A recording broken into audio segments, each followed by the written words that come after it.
Yeah, I know I said I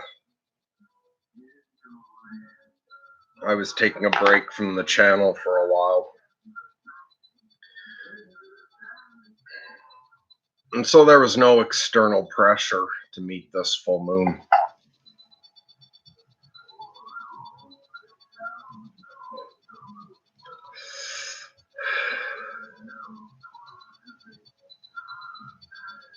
But I guess I felt like I should show up, even if just briefly.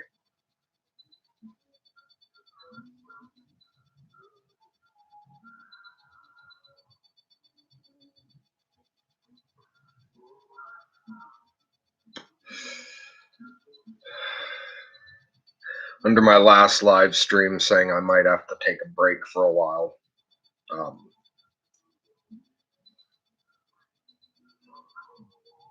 Someone, Sarmint maybe,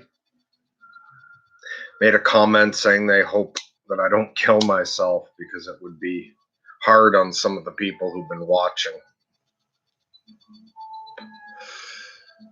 And that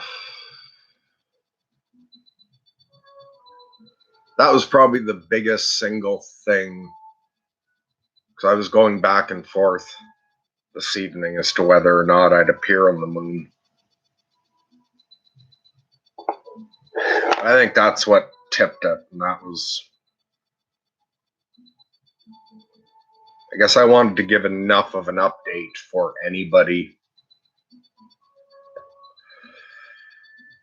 that was at all worried. I think I was in pretty rough shape when I was saying goodbye, and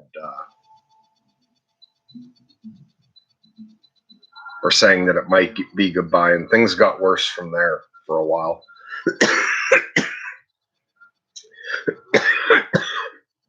So even though I didn't have to show up for this,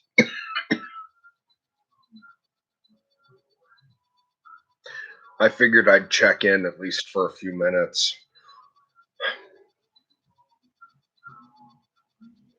Let people know that I'm alive and I'm getting through it.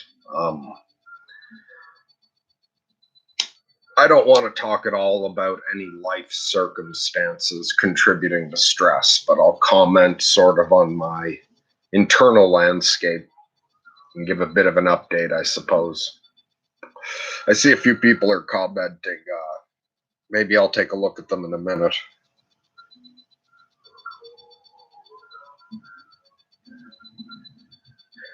But anyway, some external circumstances put enough pressure on me that I went into some pretty extreme states for a while there.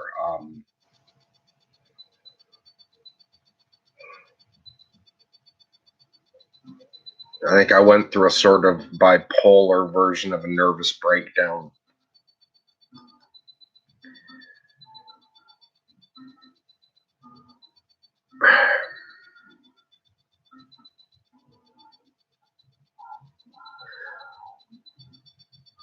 But I dealt with it differently than I ever have in the past.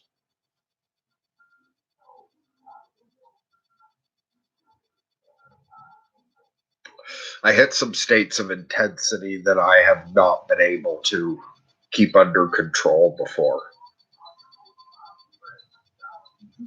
and maintained control during them.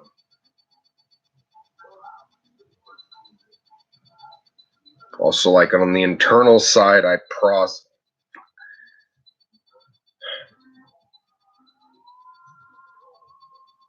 unless there's something inside I'm not aware of, where I'm bottling something up or bypassing it, I seem to be processing a breakdown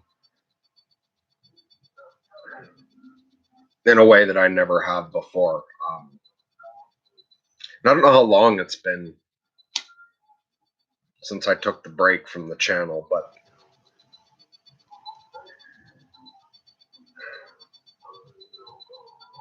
there was a week or two or something that was really extreme.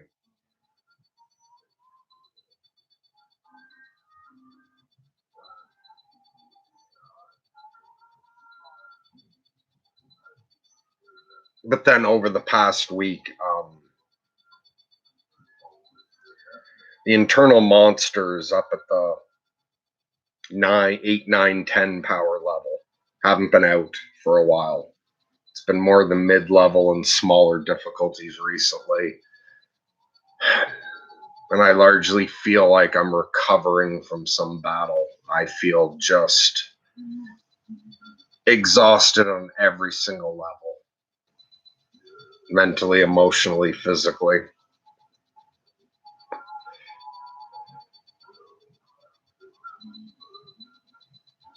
And this time around, part of it was I was able to achieve like mindfulness during extreme states that I've never been able to achieve mindfulness in before.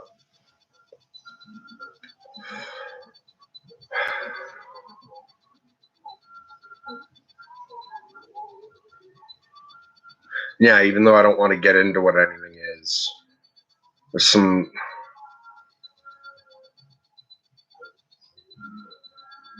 aspects of life outside of my control need to play out. And given that they're outside of my control,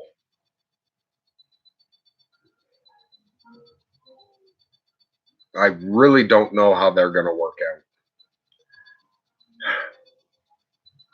So it seems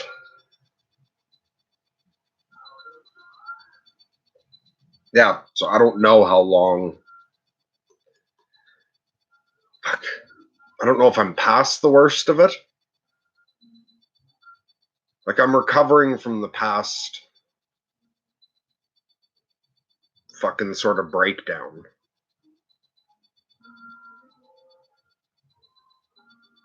Again, unless there's something I'm unaware of building up inside, I think as long as outside circumstances don't get worse, I think I'll continue to recover from here on out.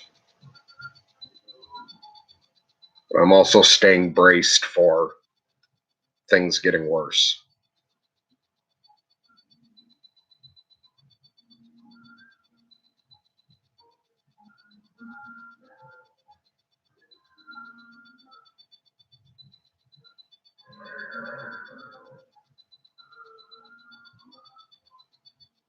And this was a big enough breakdown that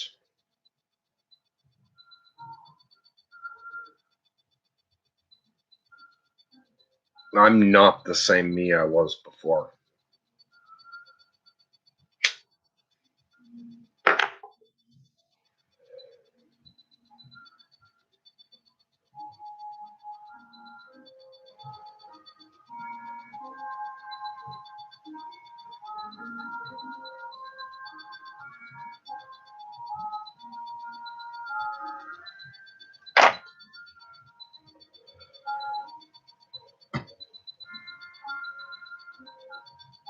Hey, Grizz, Gregory, Nolan, Asa,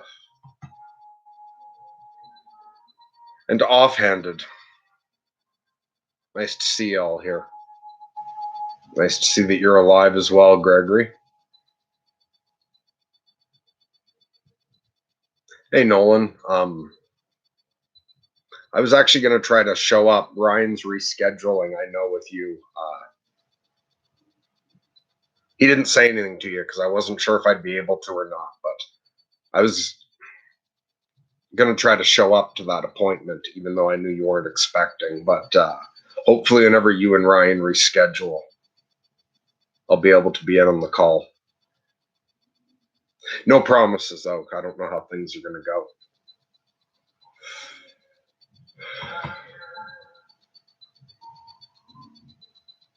Okay, hey, so yeah, I've gave a bit of a recap of how I'm feeling. And Gregory Witcher says I'm officially a chef. Got certified through the VA. Sorry to hear about the breakdown. Thanks. And congratulations. That's fantastic. I'm glad things are going well for you.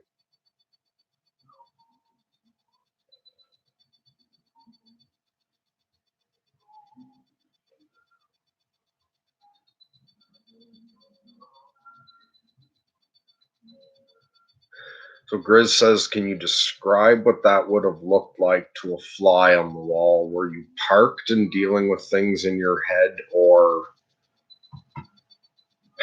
so do you mean when I was hitting extreme states?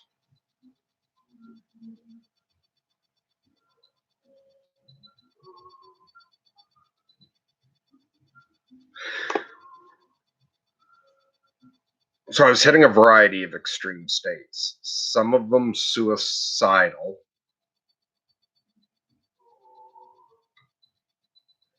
And so in some of that, to a fly on a wall, I was sitting crying, at times perhaps screaming to music, trying to vent stuff. Other states, though, were like the precursor of psychosis. Also, self-righteous, angry states, like anger at situations.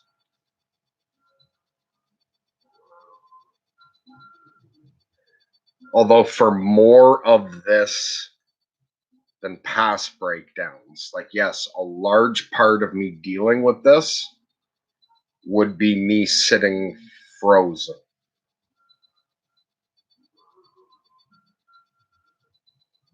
So, like, in lockdown to control behavior, because I've got something inside me that wants to be smashing shit or punching myself in the head or just ranting, raving, storming around, or taking action. Calling people out on shit, demanding better treatment. So a much larger part of this breakdown was me sitting still than before.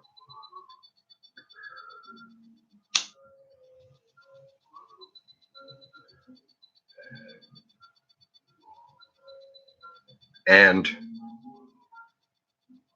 the difference being that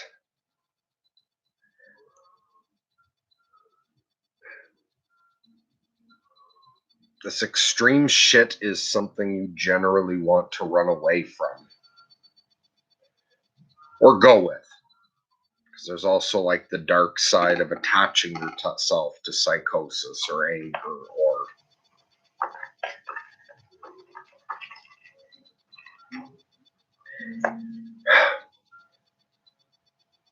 when you look for something outside yourself to try to change it or escape from it. And I went with this the other way around this time of when it got really intense, especially because it was already defined that, like, in same time, I've taken care of what I need to take care of to make things go the best they can. And like, not just me saying there's nothing I should be doing, that I should just be waiting it out, like also having run that advice by other people. The consensus and the wise thing to do was to recognize that the majority of this is outside of my control and that it's a waiting game. And so rather than seeking relief from the extreme states coming from having external things fixed, and rather than trying to run away from them, I turned towards them. I was able to achieve mindfulness in states before where the subpersonality would have already taken over at that intensity. And so it would either be breaking things, ranting, raving, planning suicide if it's the suicidal side. Instead, I managed to like get a grip on mindfulness, like be aware of it, remove all the story and implication to real life for the moment, because it was about processing the internal forces, not dealing with outside situations. And so this time there's things that I've never, it's like every other response to them has been either to run from them and like get away from them, get them turned off, or that they take over. And I manage this time to be present with those parts. And I took an attitude of going into it.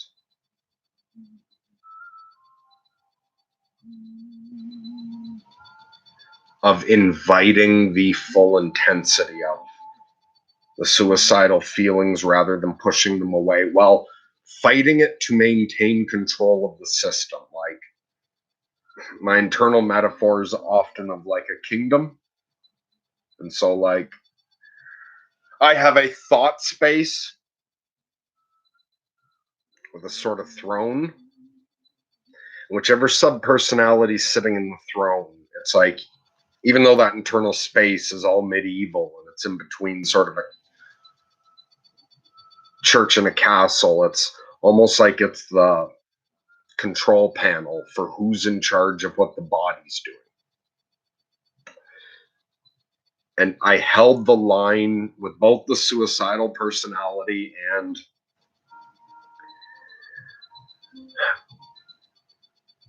I recognize this time that there's a subpersonality that is the herald of the Kraken. Like, it's what comes ahead of all the ancient ones, the gods of chaos, the unmakers of the world. I've never been able to be mindful in that herald's presence before, and to deal with it doing like the subpersonality work like Ryan talks about. But I was able to do that with that personality this time. And with the suicidal personality, it was like I fought it on like, no, we're not going to fucking kill ourselves. And there was one day in particular that was hard. I called a suicide hotline one day because I knew Ryan was busy. Then about an hour after that, did a follow-up with Ryan. And then later in the day, did a follow-up with Grizz as well. There was one day I needed help because it was like I was really having trouble keeping that personality off the throne. Legitimately worried about an attempt for a brief time. But after that, I managed to like put the line in the sand that I'm not giving over in any way to committing suicide. But beyond the action, I accepted that extreme suicidal subpersonality. And it's like a shrieking demon that just fills this echoing cacophony of telling me to kill myself. And it's like a force manifests in so many ways inside my body. But I invited it to play and accepted it and dove into, okay, you want to fucking do this? I will accept as much intensity of suicidal suffering that you want to go through together. I won't act on it, but I'll accept the full.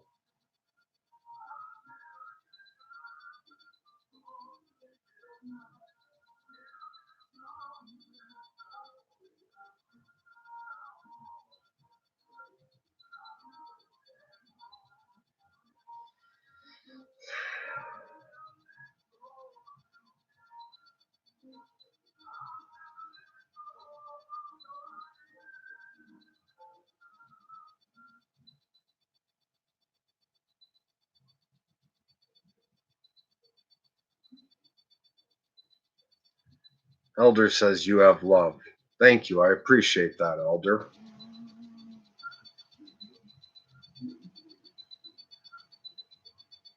Glad you stopped in to share that.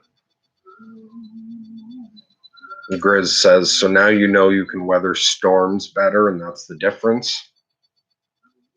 It's one difference. Again, unless I'm mistaken, because I'm in unknown territory here, and so unless I'm falling under the illusion of some false glamour, some illusion of success here where I'm actually being outmaneuvered or losing control of something else. But unless that's the case, I appear to have leveled up in my ability as a lunatic magician significantly. But that wasn't really the difference I was thinking of earlier. There's some parts of me that are really fucking deeply wounded.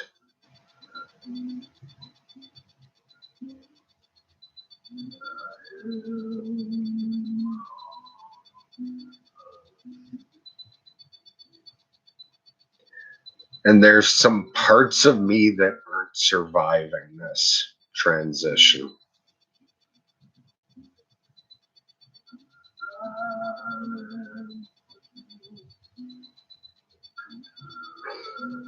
There seems to be a give and take here.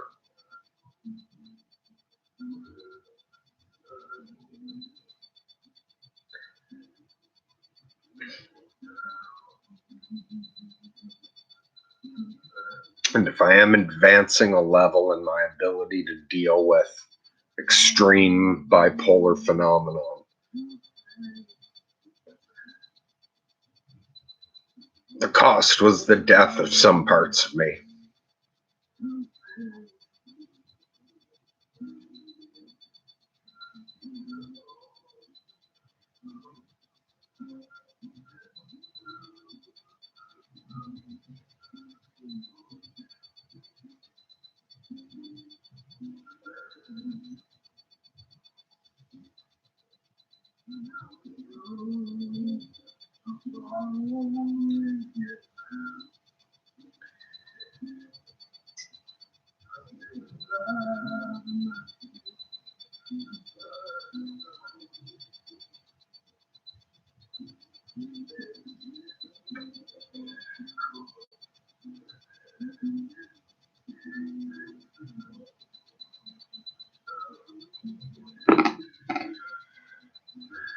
I see what you just said, Grizz. They might just be phoenixing, but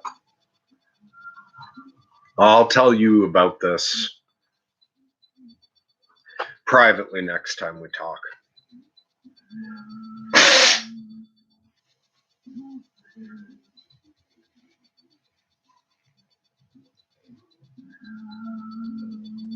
Because, yeah, there's something I have to just let go of, it seems.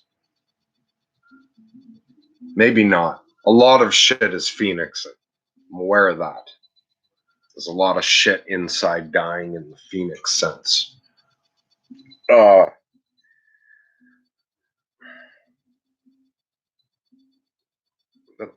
there's a couple I think are getting taken out of rotation and that have risen from the ashes for the last time.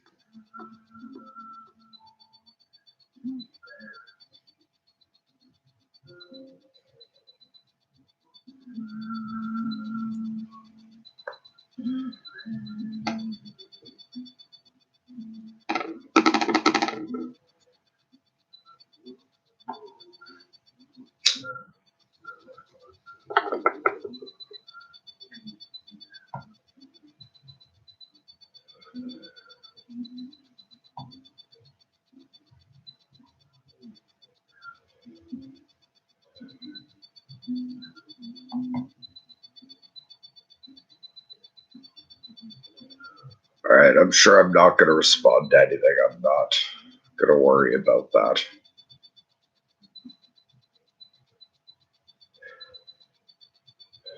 But offhanded said, do you experience a change in perception? Thus, you become reactive to what happens around you? Or is it more of a mental hijacking, forcing you to observe instead of participate? Yeah, extreme changes or extreme states all involve an alteration of my experience and like my perception. Like, and each state makes me reactive to what's happening around me in a different way. It's like the suicidal state and the angry state. It will experience the same thing completely differently and will react completely differently. Or like when the Herald of the Gods of Chaos is out, and when it's close to psychosis, there's this really weird, like just the herald that comes ahead of them really fucks up reality. The stage previous to psychosis, which, like in the past, I've been in that state, like right before completely entering another world for weeks at a time. But it's like, and it's visual. It's everything's, it's almost like it begins to pixelate.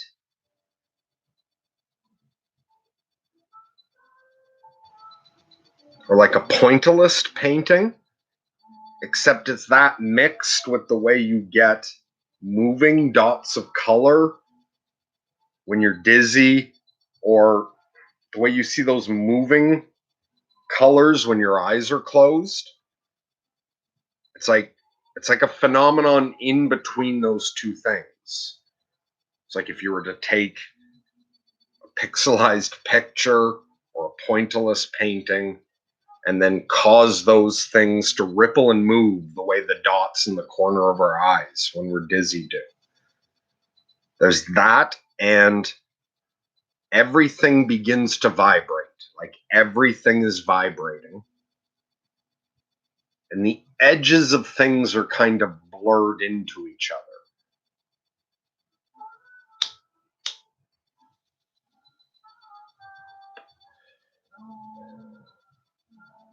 And the vibration of everything is matched with a feeling of vibrating myself at the same rate. And the rate of vibration will change. But it also, like, it feels like I am pixelated as well, and like the molecules are vibrating.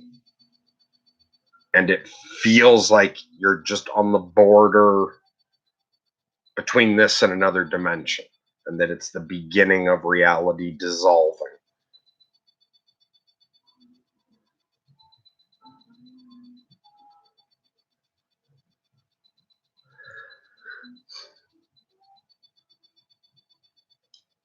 And then as far as is there a mental hijacking forcing you to observe instead of participate? It's like, well, I don't know how you perceive your mind and your sense of self, but like what Sam Harris talks about, how most people think they are their thoughts, and that you're completely run by your thoughts. I'm quite good now at mindfulness in average states or a variety of actually altered states. But with these intense ones, it's just really hard not to get caught up into it, and to separate yourself from, like, when you've got this screaming force inside you telling you to kill yourself.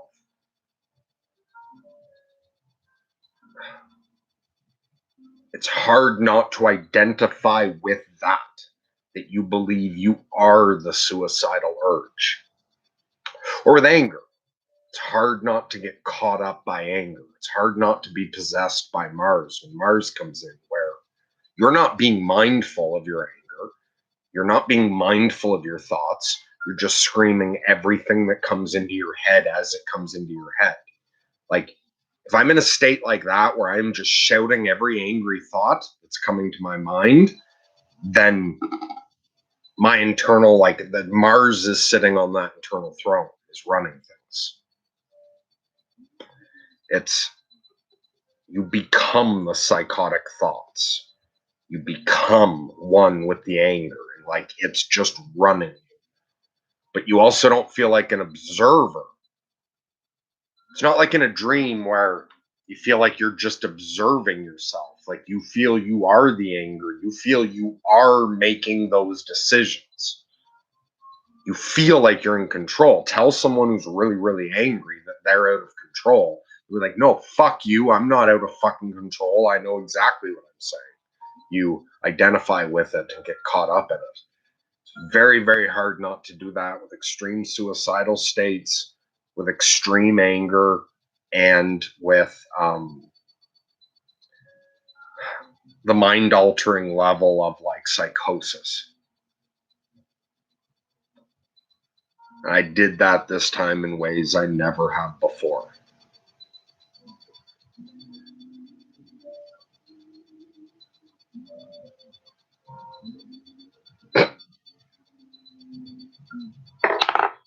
I'm trying to make light of the situation, but if you kill yourself, I'm gonna kill that demon.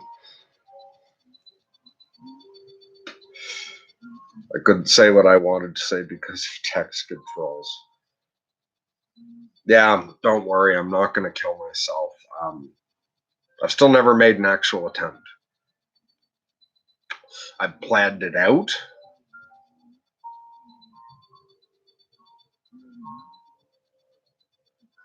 I've sometimes gotten up to go do it at the worst cases, but I've always managed to pull myself back. And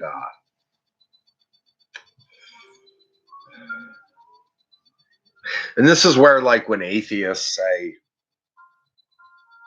what do all the fucking weird spiritual beliefs get you?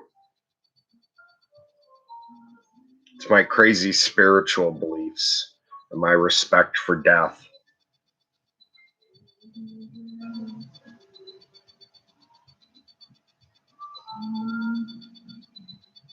Yeah, I don't think I'm ever taking myself out. When it gets to that point where I'm not, and it's been a while for me since it got to the point where I wasn't quite sure I could handle it. Like, and it was when I had a moment where it took over and someone else was around. So in fact, I went from being upset to about something, and I wasn't upset at the person. They were passing on news. Went from being very upset to just suddenly completely calm. And what it was inside was the suicidal thing took over and was like, that's it. We're fucking out of here. And I calmed right the fuck down so the other person would wrap up the conversation and leave, because the minute they left, I was going to kill myself. And it was like, until they left, that was in control. And like the suicidal thing was sitting in the seat. And I wrapped up a conversation with that sitting in the seat. And then the minute the person left, and it went to thinking, to walking towards the direction of the place to do it, I achieved mindfulness of what the fuck was going on and got it. And at that point, because it was at that point, I went for help. I would have called Ryan first, but I knew he was busy. And there was no one else I thought could handle that level of intensity that I also thought was available, that I knew. And so I just called the fucking suicide helpline. So if it ever gets to that point, I'll take the help until I know for sure I have it under control. And I think I could have gotten through that day without any of that. Like, say something had happened where when I went to get help, like, fucking cell towers were out and the internet was out. I think I still would have made it through that day. But it would have been a closer call, and I don't fuck around with that.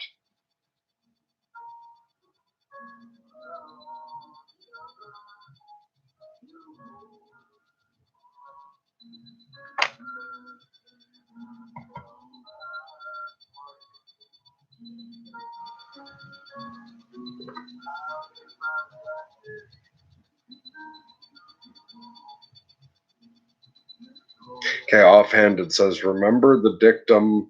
And sorry that I'm skipping some stuff, but oh, fuck, my brain is tired. But offhand it says, remember the dictum of the Roman Empire. The victor is not victorious if the vanquished does not consider himself so. So, I'm not sure when you wrote that. I don't know how far behind I am. But if you're saying, like when I was saying that I think I have things under control, or if it's in reference to whether or not I have victory over the screaming suicides and the herald of chaos,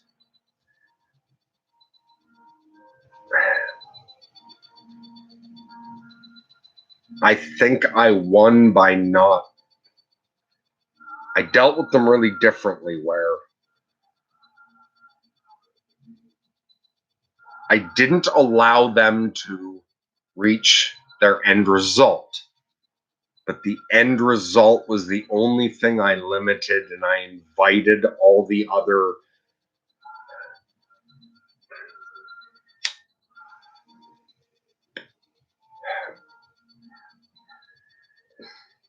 other intensity that they wanted. I said, you want to play? Okay, let's play for as long as you want to. And I didn't try to soothe anything. I tried to go fully into the most extreme experiences and danced with them until they considered it done. And somehow those parts, which in the past, when I've gotten those under control, it's like they disappear somewhere deep inside my internal territory. It's like this suddenly feels ridiculous to talk about to somebody else. But it's like my subpersonalities all have places to go inside. And it's like some have rooms right in the castle, some live like a little out of town, and then there's some subpersonalities that when they go away into the darkness. Like they disappear to I know not where. And the screaming suicides and the Herald of Chaos are ones that I don't know where they are when they're not active. They disappear into the unknown inside.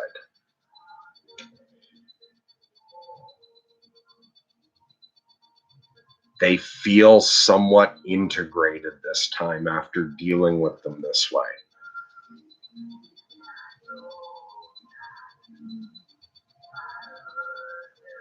And it's like they weren't banished this time.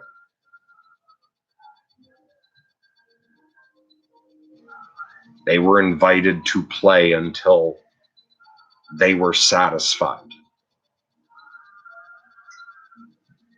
And they don't feel entirely gone. I'm not sure I'm mapped out where the fuck they are right now, but usually if they're not around and if they're not moving in, I can't sense them.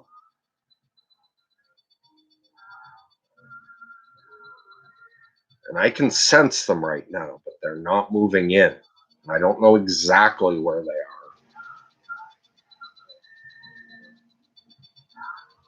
It's as if there's a transponder picking up a signal, even though it's not picking up a location. And that signal wasn't there before. Oh, fuck, this doesn't make sense to anyone but me.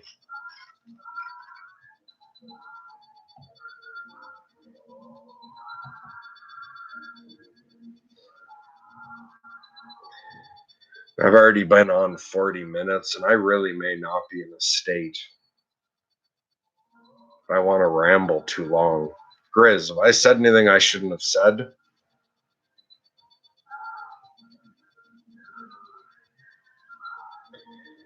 So I'm going to read through down to the bottom, but if you're still there, Grizz, am I doing all right, or have I said anything I shouldn't have. You say it's great that I detailed the experience of progress on the inside. That might help. Yeah, this time around, that was one weird upside of this breakdown was being mindful through it. I fucking learned a lot from that. And there's been some changes internally that I don't know how it's going to unfold. But I'm not the same thing I was. A lot of this shit's mixed up right now. I'm not sure exactly what form this is going to settle into.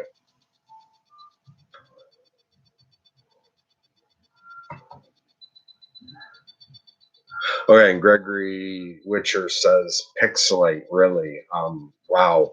Like the scene from Fight Club. Yeah, to a certain degree, that's funny. In Fight Club, sometimes when shit starts to go, I can have an experience like somewhat similar to that, not as extreme shaking. Actually, no, if it gets up to the point where it's shaking like Fight Club, that's because I'm now going too far through. But yeah, there's an element to that quite a bit.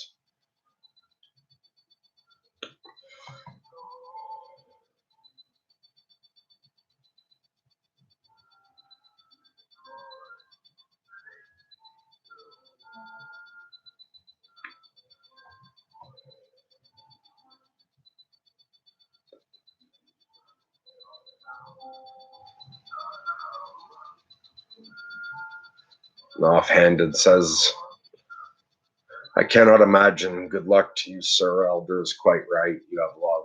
Well, thank you to you and Elder. Well, thanks for everyone who showed up tonight.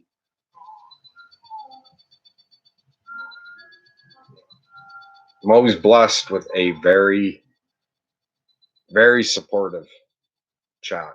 I really appreciate that.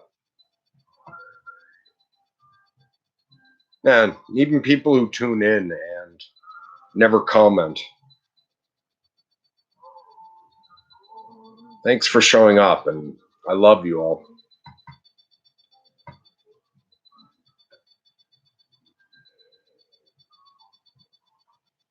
Okay, I think I'm pretty far behind. I'm just going to read quietly for a minute.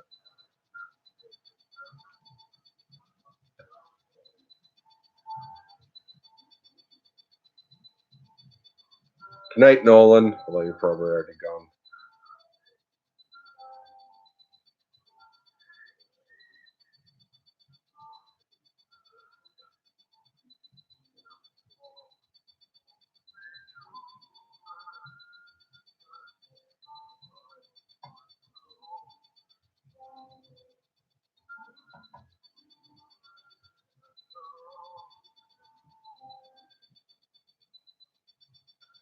Okay, Grizz says, sounds to me like they're on standby, making sure you don't talk too much. I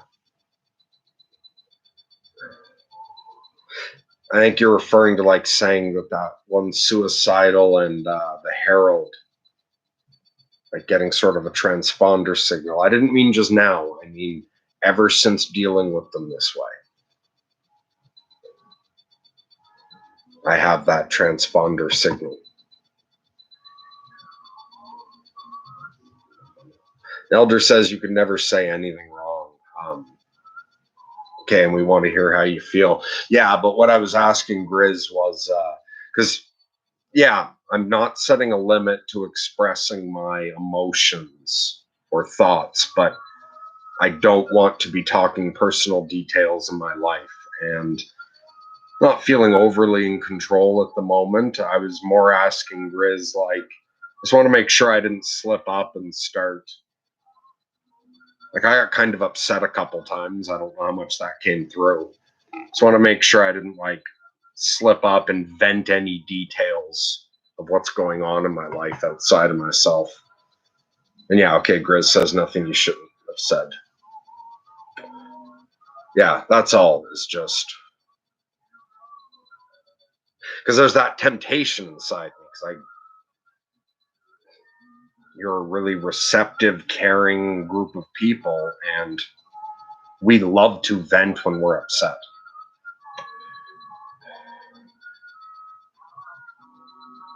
So one worry I have I had when thinking about coming on tonight was like, was some part of me going to feel so desperate for some sort of validation or support that I begin talking vaguely about what's going on or just start venting about it? Because I have no intention of doing that.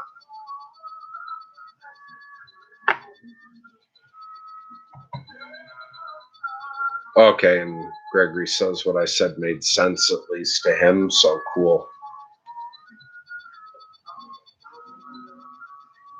Yeah, and offhand it says if you can sense them, then you can tell if they're close or far, hopefully. Thus, you can at least prepare for the confrontation. Okay, and I could have this all wrong, because this is new.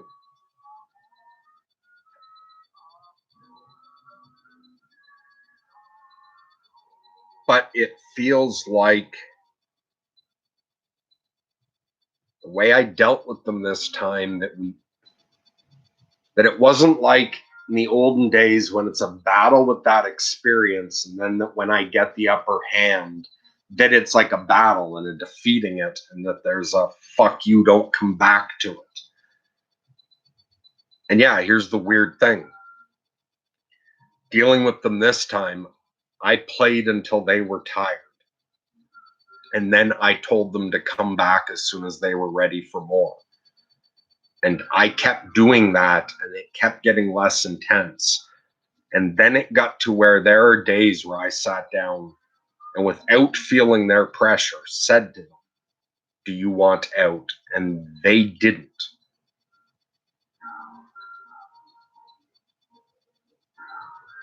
They seem to feel more accepted, and they seem to be less antagonistic now, which is particularly strange with the suicidal one, because its goal is to kill me.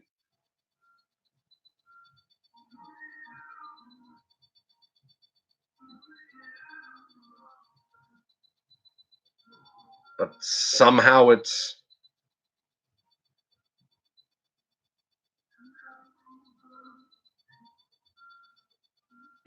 feels more accepted.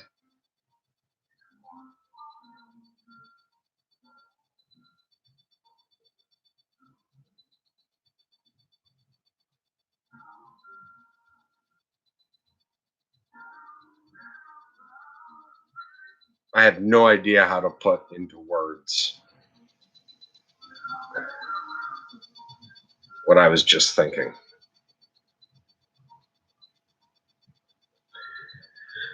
Hey, Dan, good to see you.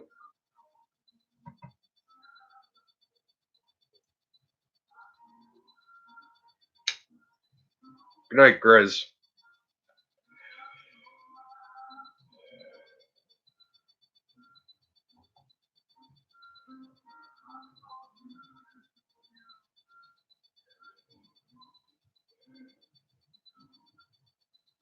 Okay, Programs 10 says, I often tune in without commenting, but I want to let you know that I'm happy to see you're alive, and I appreciate you describing your experiences and how you're handling them. So first of all, perfectly fine. People who like to watch and don't want to comment at all, I mean, fuck, that was how I used YouTube most of the time I ever have. So feel no pressure to comment, but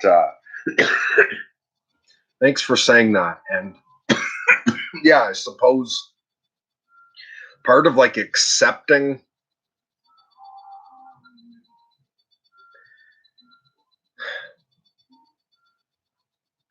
trying to accept the good and bad more non-judgmentally, and when dealing with these extreme states. You know, I said one of my reasons for coming on tonight was Sarman's comment about wanting to hear a bit of reassurance that I wasn't going to kill myself. So I did kind of feel like to anyone like that, it would be nice if I made an appearance just so people weren't worrying. But the other was that the sort of the subpersonalities of the high magician and the shaman and the alchemist and that shit inside of me. And it's like what Grizz said earlier about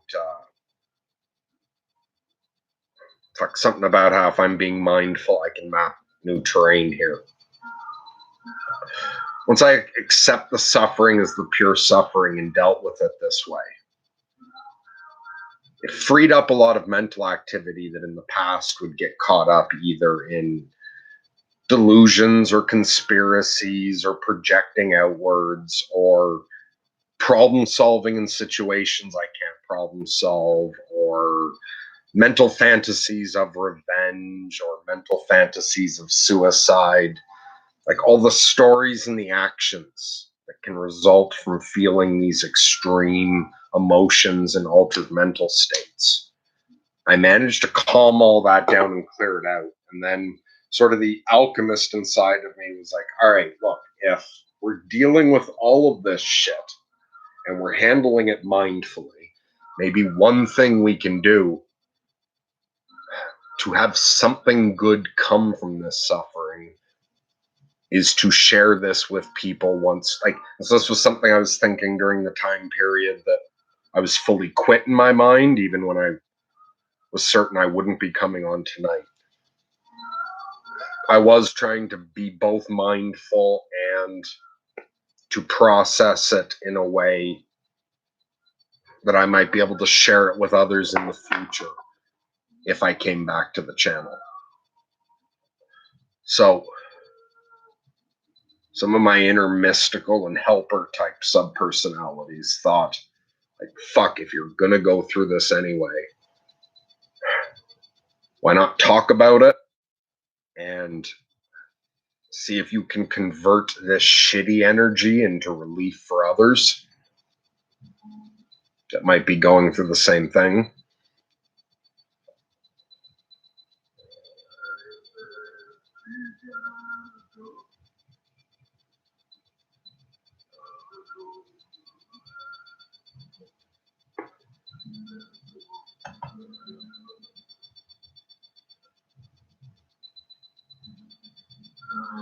Gregory says you need to be on more so my brother can catch you. Okay. First of all, even though I showed up tonight for the full moon on time and everything, in my head, I quit the channel. Now, when Ryan talked about it, he referred to it as me taking a hiatus. And the word hiatus is more accurate because most likely I'm coming back. However, I'm using the word quit in my own head because that removes all pressure about, because especially when I first took the time off, I didn't know I could get through this the way I did. So I was preparing myself for a breakdown that would take 6 months to recover from. But also, if I went through a breakdown like that and world circumstances got worse, I realized, like, I couldn't promise that I wasn't going to fall apart and just become someone who could no longer do this. So it's easier for me to think of it like right now I've quit the channel. And tonight, this is not me coming back to the channel. I'm not unquitting. The hiatus is continuing. This is just me,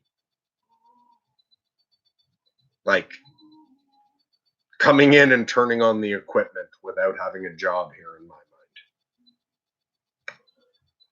But that's just, yeah, even as I say it out loud, I realize that's more a form of like personal therapy, and the accurate thing is that I'm on hiatus. But I'm playing make-believe, and I am pretend fully quit right now, despite the fact that I came on. And since, yeah, there's a couple things in the story of my life where it's not my character acting. I've got to see what's written over the next couple weeks and how a certain situation plays out. I have no idea how that's going to go. So I don't know if I'm still going to be quit for a couple months if things get worse. However, if things got much better, perhaps it wouldn't be that long till I'm back. With the exception of when Ryan reschedules with Nolan, if I'm able to. I think I'm also going to try to record that with them while still considering that I'm not active.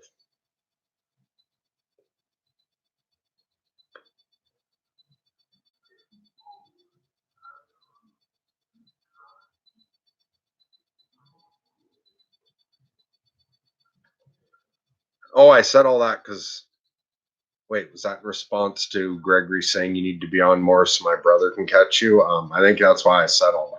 So, yeah, so I don't know if I'm going to disappear for months at this point, or if I'll just sort of turn up a couple times, even though overall I've quit, or possibly I'll be back soon because I'm really in uncharted territories with myself here. Not exactly sure how this is going to go. And I'm not exactly sure what the fuck I am right now.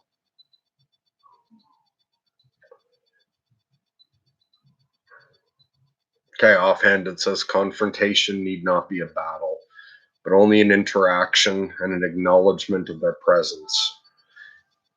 In human terms, we all look for recognition of existence. Perhaps that is one thing they seek.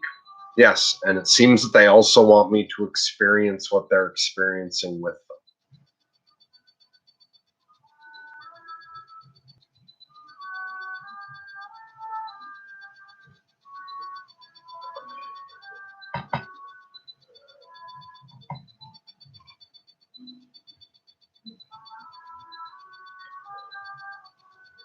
So Gregory Witcher says hypomanic temperament is common to have bipolar siblings. My blood brother is bipolar and cis.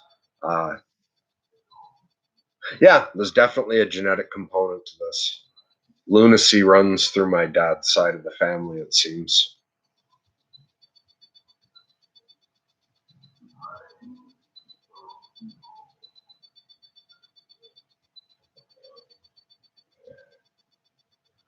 Corellius is here. Hi, thanks for joining us. So it's great to see you're still in the fight. Yeah, I'm sure you heard what I just said. I feel like I've still stepped out of the fight at the moment, but I decided to pop up even though I'm technically on break from the channel.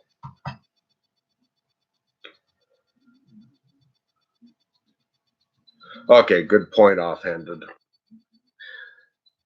Offhanded said, hopefully you can perceive the positive reciprocity that your being here tonight has produced. Excellent fucking point.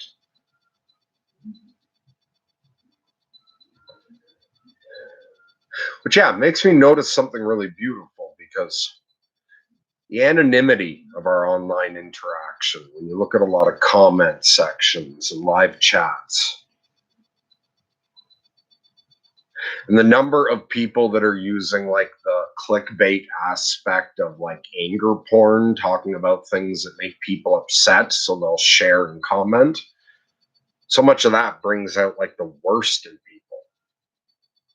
You're right, those certain subpersonalities spoke to me and said, go on and talk about this, and it could have a positive reaction in others. Now, I was thinking of others who are struggling and who watching this one day will feel better. But now I'm seeing that the alchemical reaction here tonight was that when I showed up and exposed my pain, every single fucking person in the comments was beautifully supportive.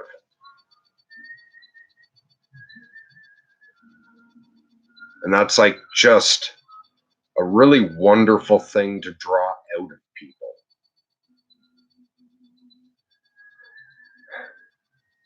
So as much as I want to say again, like, thank you to everyone for all this love and support. I guess I'll also say, and you're welcome for me drawing that out of you. Richard Mattias says lost. Not sure what that means. Are you recommending the show or expressing that you don't know what's going on?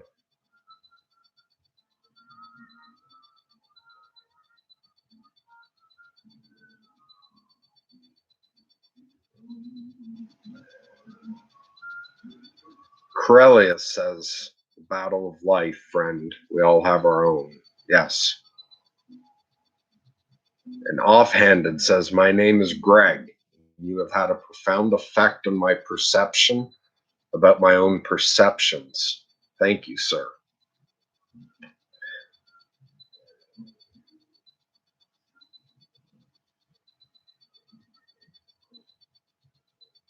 You a stranger named Greg, or are you someone named Greg that I've met?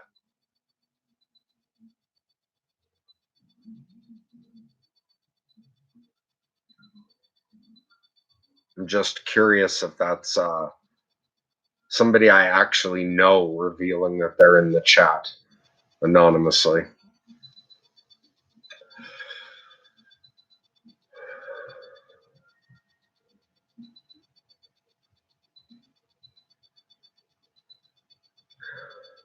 Well, I managed a full hour, and I really only thought I'd do 10 or 20 minutes.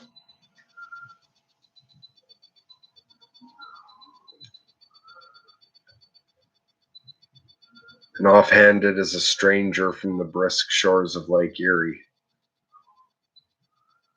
Well, your name's a powerful synchronicity for me then.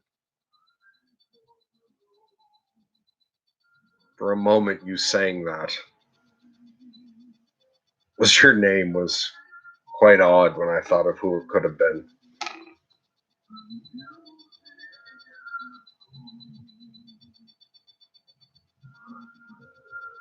And Gregory Witcher says, I am who I am, even online.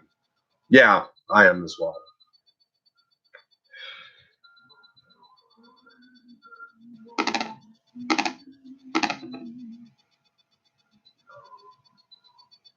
Okay, and yeah, I've had a few people comment that they'd like to me to be on more. A few people saying that the fact that the only time I'm on regularly is midnight makes it hard for them to show up live. So if you're anyone watching this later, so for a moment I'm going to not talk to the people who are actively online and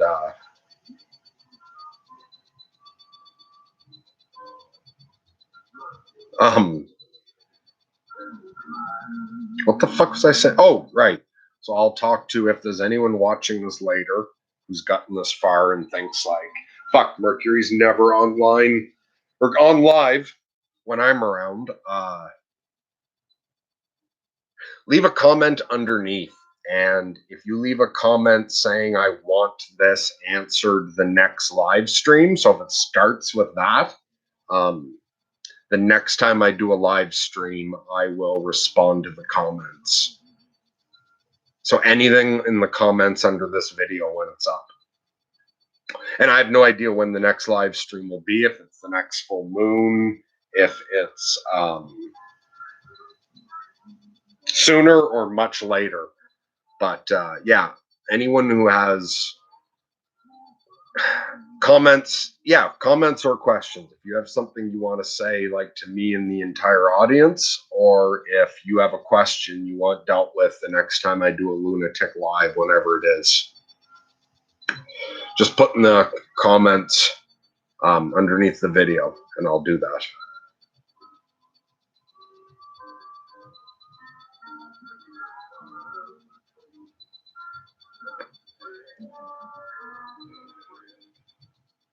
And by the way, Offhanded, saying that you're a stranger from the shores of Lake Erie. No, you're just a friend through the digital dimension. Only a stranger in the flesh. I consider you a friend now. Gregory says, I am who I am, even online. Okay, Corellia says, have you ever come into contact with the magical training system of Franz Barden's Hermeticism? One thing I've noticed about this nervous breakdown is extreme states fry my memories to a certain degree. It's like extreme states you know the way memories fade over years? Every time I come out of an extreme state, my memory of a lot of stuff suddenly feels aged. I've looked into all kinds of stuff about Hermeticism in the past. The name Franz Barden seems familiar, but I can't place it. But also, even though I've read and listened to shitloads about Hermeticism in the past, the way I'm still recovering from recent things, it's like my brain is accessing absolutely no memories associated with that.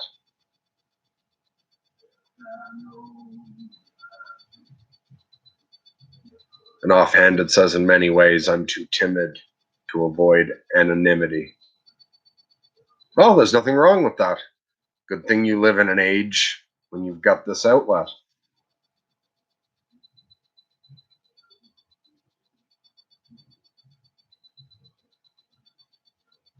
Gregory Witcher says, hypomania says meh to the timeline of when you stream.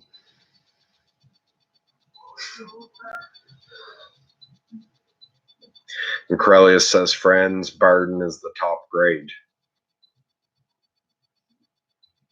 Yeah, maybe I'll look into that sometime soon if I remember to. One thing I found, like, the longer I've been a lunatic is I don't hold on to knowing things the way I used to.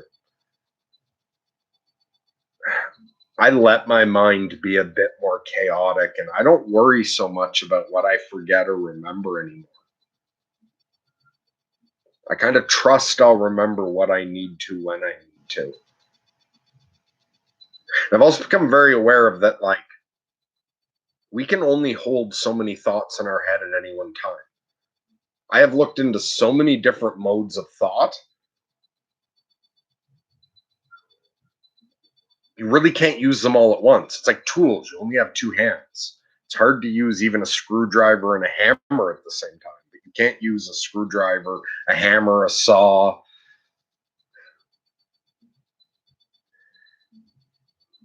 And as much as I enjoy, like, whether it's psychology or magical systems, learning other people's ways of thinking and learning other people's systems,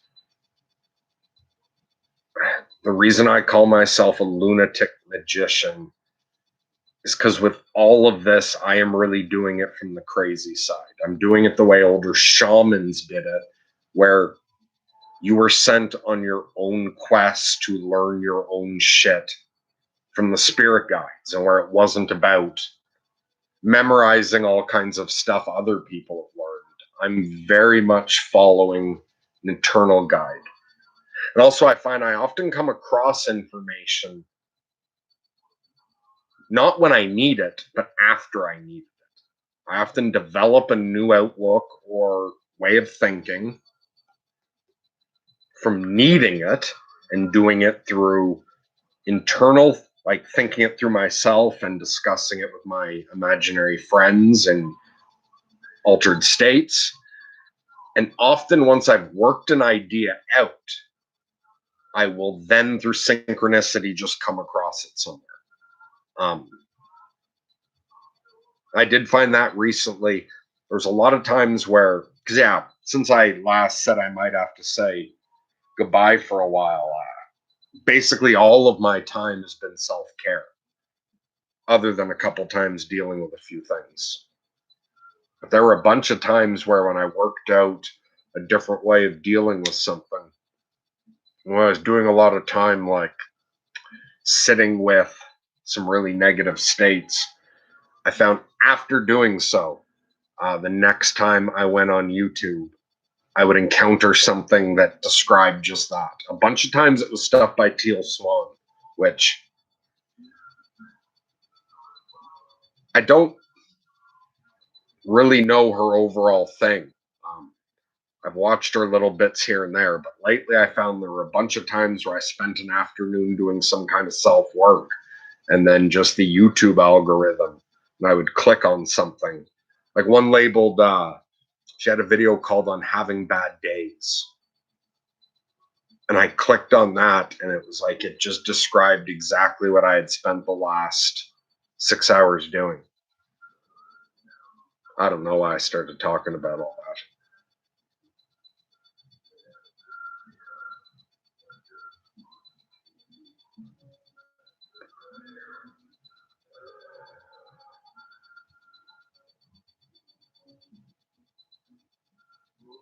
Oh, I am so tired of talking.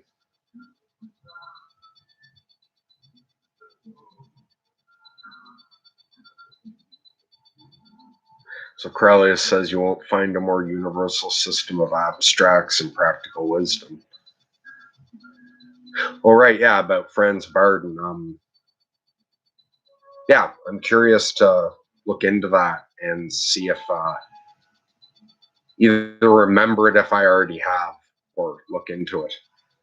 And offhanded says the aging of memory. What a wonderful way to express that. After a bout of rage, I've experienced the same phenomenon.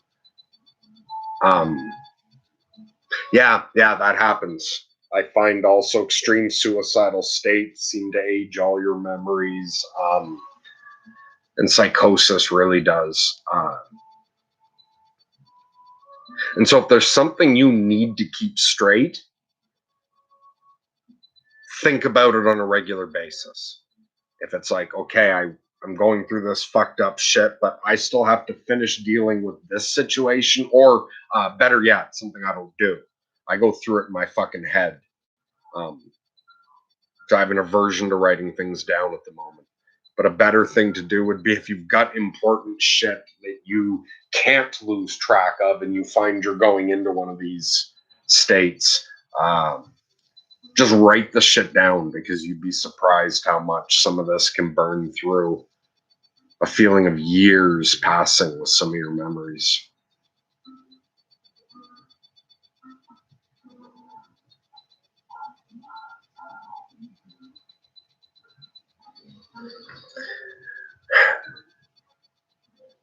Just because says, I always just listen to you and your in depth honesty for your real hard truth. Well, thanks for speaking up there.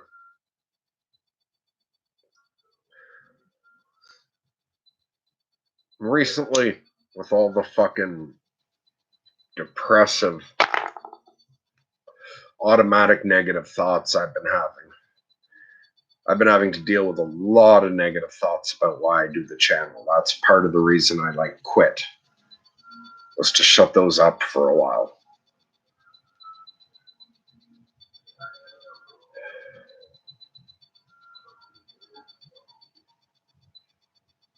So it's nice that you said that, because you gave me some feedback on what people get out of it. And there's so many things I could do so much fucking better on this channel. Like, I could write an endless list of what I could improve, like hypothetically. But I just couldn't handle taking that on right now. Like, the pathetic job I'm doing is about the best I could be doing. But if it comes to just in-depth honesty, and if it's the authenticity and the openness about what I experience that people get value out of, it's like, okay, yeah, I can do that. I don't know if I can sort out a better quality video or audio, and I'm so fucking computarded, horrible with technology. But if the appeals honesty, authenticity, and openness about phenomenological experience, I can do that.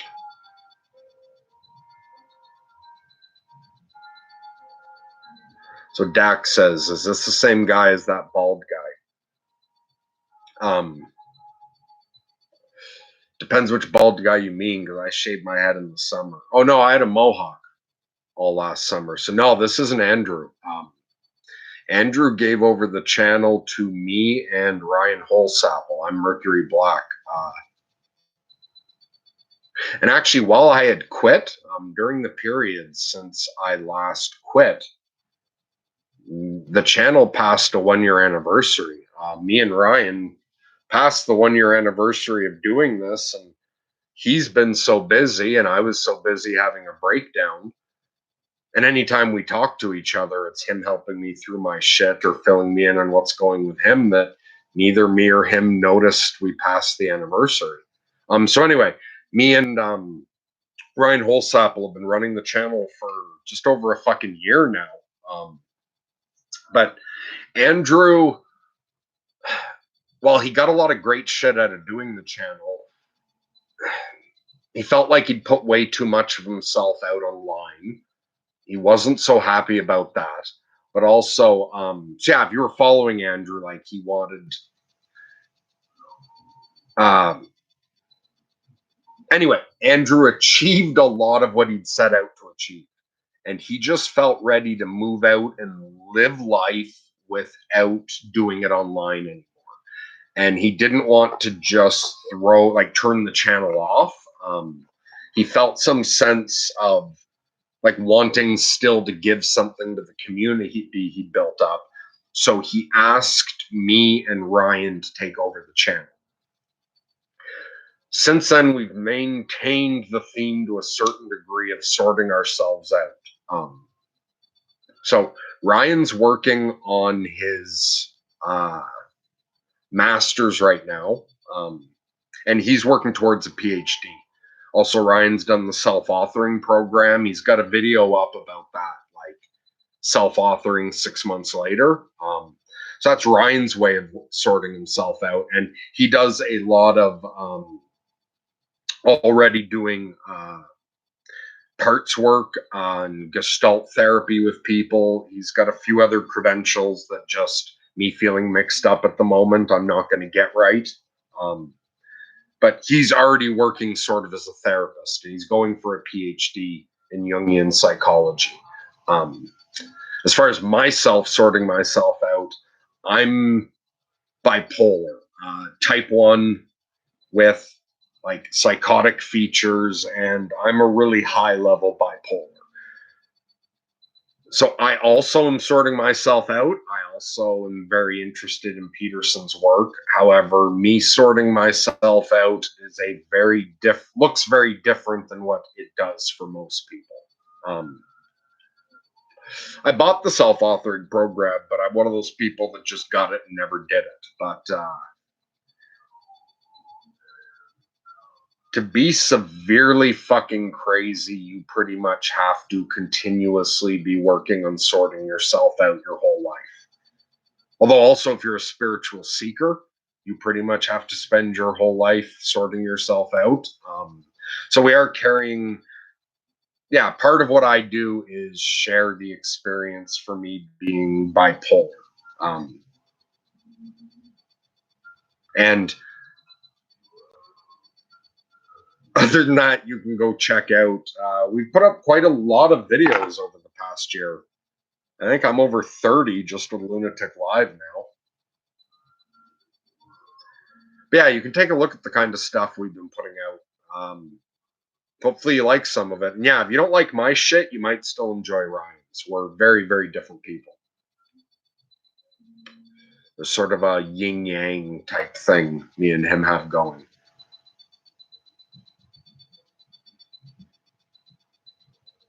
Hattie asked if I quit smoking, which is strange because I'm smoking right now, but I don't know, perhaps. Oh, okay. Oh, no, there it is, huh?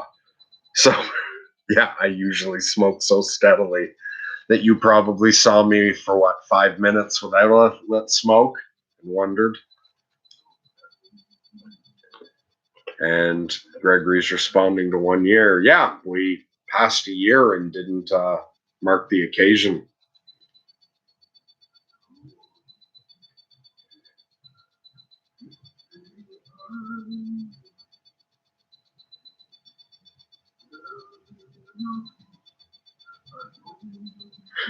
Offhand, it says I'll hang with your yang side of the equation. So is yang the black side? Am I remembering that right?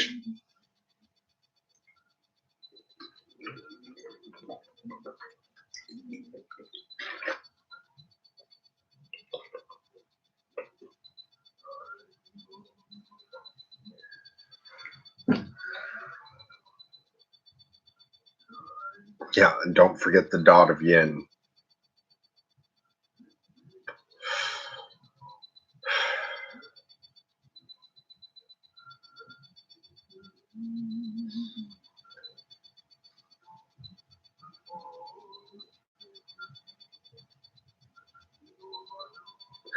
Black Bubbles says, "What's the broken moon?"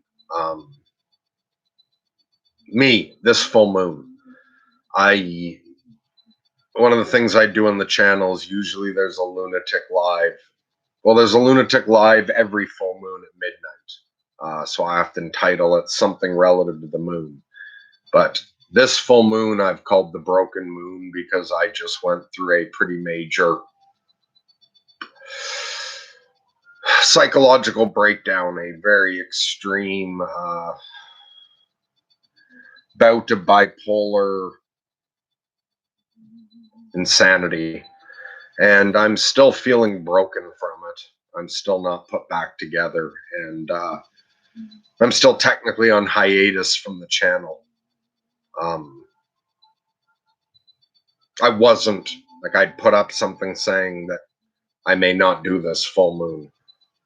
But last minute felt, even though I had a lot of resistance to it, I had some internal aspects calling me to do it and some not wanting to. But anyway, do I know what a black moon is?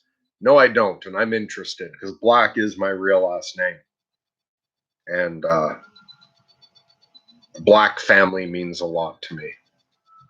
And I really like the color black. So, what is the meaning of a black moon? Gregory Witcher says, I haven't shaved or cut my hair in 16 months. Holy shit, you must have a pretty decent beard going. I don't know when I last shaved. I think November. Or like around Halloween was the last time I shaved.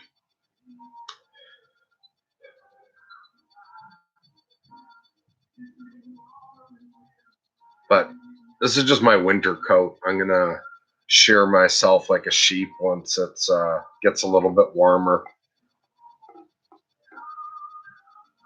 I think I'm just going to shave my head this summer, not bother with the mohawk.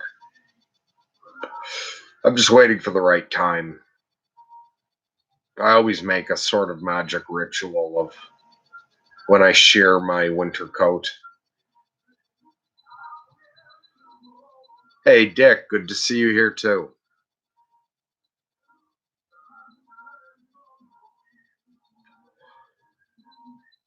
And Black Bubbles says, a black moon is when there's no visible light from the moon.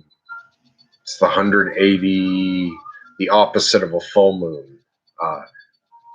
So what I think of as a new moon. Wait, do I know that a new moon is also called a black moon? Anyway, yeah, at the moment it's, or you're saying it's also the Jewish Sabbath. Yeah, and at the moment I've been through a lot of really extreme states lately. My brain's feeling really burned out and is not working properly.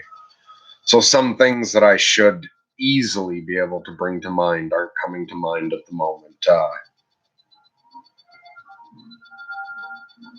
My brain functions a little erratic at the moment. I like that name, Black Bubbles. What's your meaning behind that?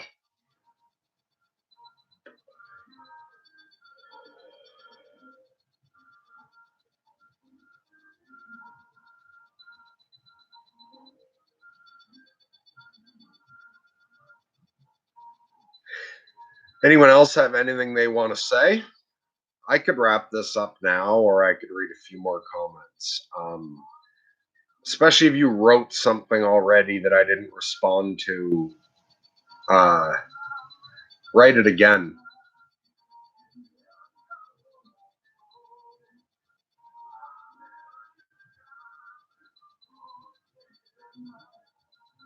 Black Bubble says, I study bubbles. Black is the...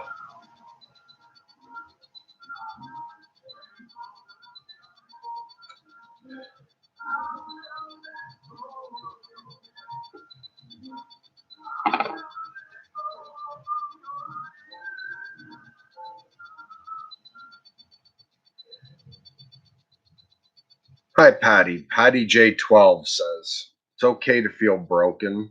We just have to rebuild, keep putting ourselves together.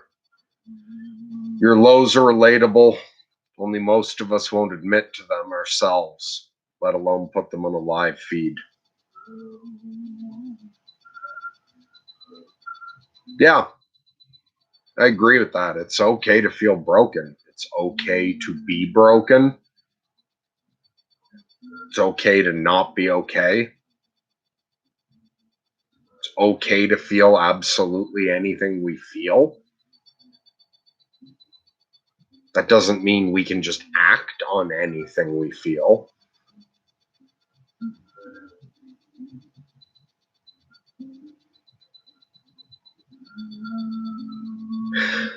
And what you say about my lows being relatable, yeah, I often think more about people who are completely fucking crazy like me, getting some value out of what I talk about.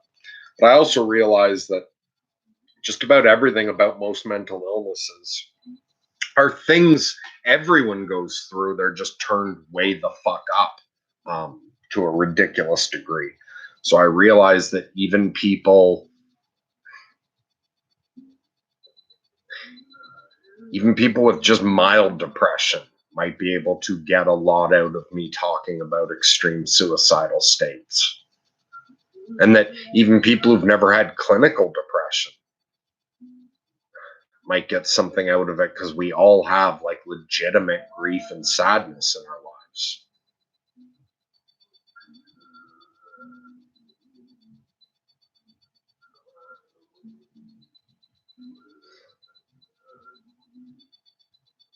Only most of us won't admit them to ourselves, let alone put them on a live feed.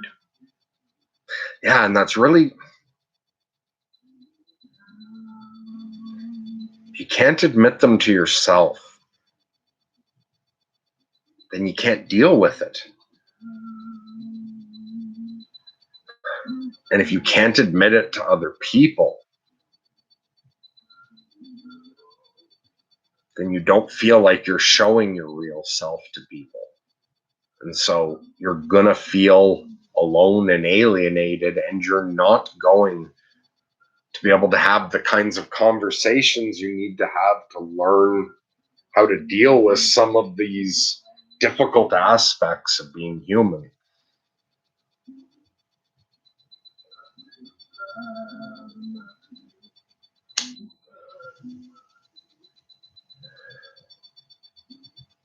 Black Bubble says incel revolution in reference, I burst bubbles. I don't know what incel revolution refers to anything I've said.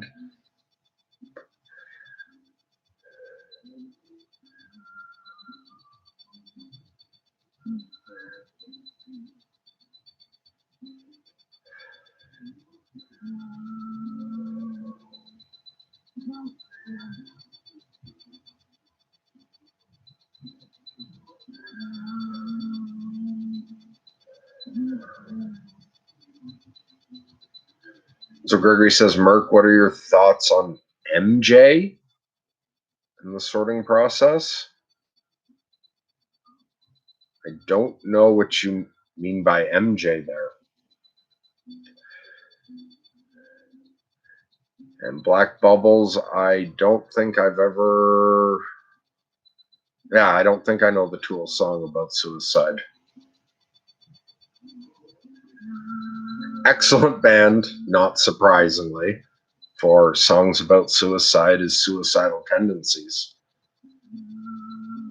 Although I know that's like ancient music now, and that most people probably can't stand it, but if you like old 80s thrash and songs about suicide, Suicidal Tendencies have some fucking awesome ones.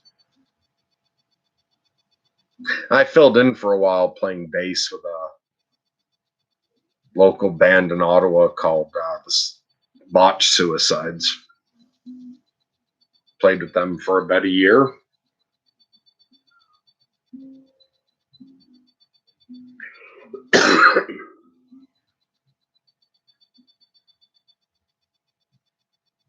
I'm saying don't feel sorry for yourself because death is forever. No, I don't feel sorry for myself. I feel depression, a lot of extreme states, but I don't feel sorry for myself. I do believe this is all being done for me and not to me.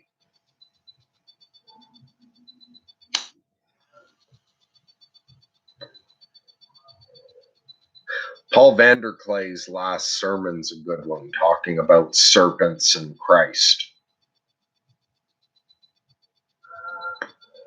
I feel I'm on that spiritual path. And Peterson's right. It's easier to bear suffering when you feel like you're pursuing something meaningful. Now,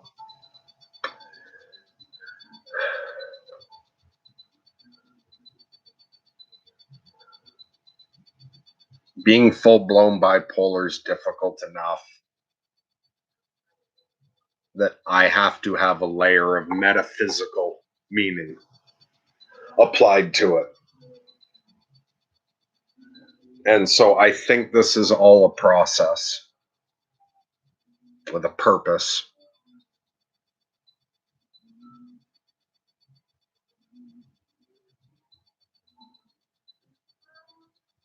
And I'm not hating the difficulty. I'm accepting it. Okay, and Black Bubble says, are you an atheist? No, not at all.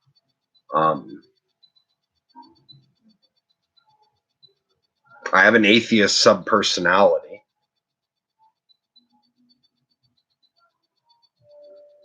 But I'm a Gnostic. I've had direct experience of God, and I interpret my bipolar more along the lines of the way older shamanic traditions would have done it. It's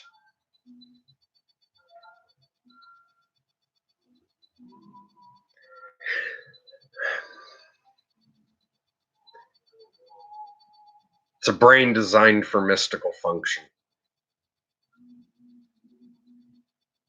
And so, yeah, like the way I ended up getting this channel from Andrew was my archangel told me to send him a message when he had the channel and offer him a little support. And I did that, and Andrew took me up on it. And we ended up talking all the time. And at first it was just like talking through philosophy and magic and stuff, and like helping him work on sorting shit out. Then I ended up like giving him a lot of advice in the channel. Like he talked me through things with it on it. And that's how I eventually took over the channel. So now I'm pretty far from an atheist. It's because I talked to an angel that I'm doing this at all. And Gregory Witcher says weed, reefer, the pain reliever. Oh, you say you have the pinched nerve. Yeah, weed's an excellent pain reliever. And like anything, including psychiatric drugs, which what Peterson went through recently shows, whether it's prescription medication or natural medications, we all respond. Oh, okay, so when you said MJ, you meant marijuana. Gotcha. So yeah, my thoughts on marijuana and sorting myself out. Oh, okay, yeah. So the way I look at it, one of the reasons I liked Peterson right from the beginning is even though I haven't gone through the self-authoring, like I know his sorting process involves you working out your relationship to drugs and alcohol. So like I've listened to him talk on that, and I had realized that, like, again, with Peterson, the reason I enjoyed listening to him was very much that I got a lot of confirmation bias. It was satisfying to hear someone else talk a lot about what I'd already come to myself. But I like the way with Peterson for his drugs and alcohol section, he asks you to define what drugs and alcohol are good for you or not, and for you to just consciously plan it out. So some people might think like seeing me smoking weed or smoking cigarettes that I'm not trying to sort myself out. No, not at all. It's just that for me, weed, cigarettes, and coffee are on my approved medications list. Um, and too much weed's not good for me, but also not enough weed isn't good for me either. Um, and as far as the cigarettes, it's no, it's on my approved medications.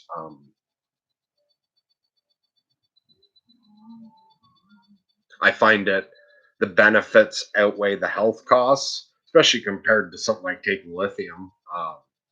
But also, I believe strongly in levels of mind over matter, and I think smokers' guilt is worse than the smoking itself. So I believe living out my life purpose and with my close relationship with my archangel, I'm going to die when I'm supposed to die. Smoking's not going to change that. I've defined smoking as good for me.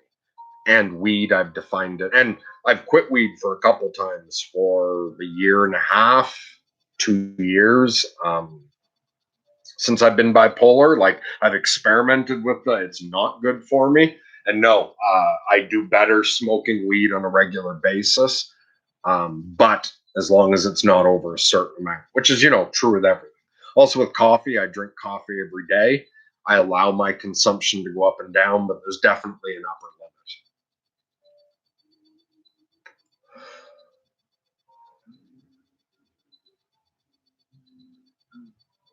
So offhand, it says finding a way to articulate the feeling, high or low, seems to be a huge problem with my generation. How old are you? Focused on the results of acting in the world instead of finding out how to act in the world.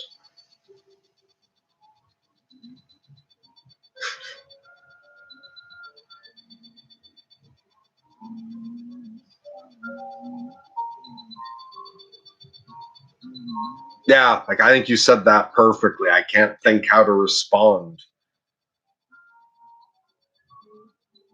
43. Okay, so we're roughly the same age. I'm 41, I think. Year is it? 2020. Yeah, I'll be turning 42 this summer. Yeah, I'm 41.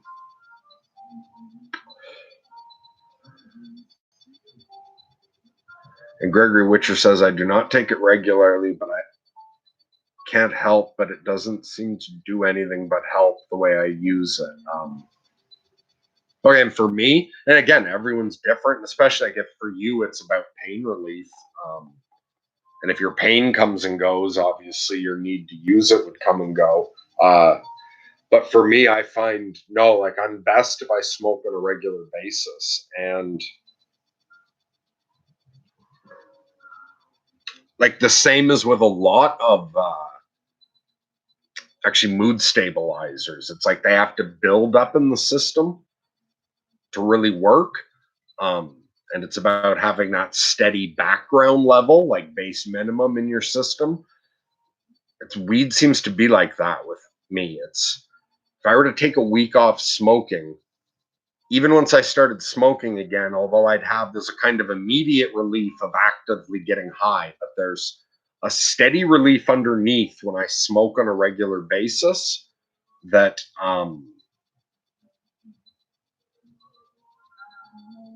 that is there even when I haven't smoked weed yet that day. Oh fuck, my brain's too tired to explain that better. But for me, it works better if I've got it like thoroughly in the system and that I smoke it on a regular basis. Although I don't chase getting really high the way I used to when I was young. I smoke less at a time. I get mildly high. And Gregory says he's 35. His kids are 11, 7, and 5. Very cool. Five's a really fun age.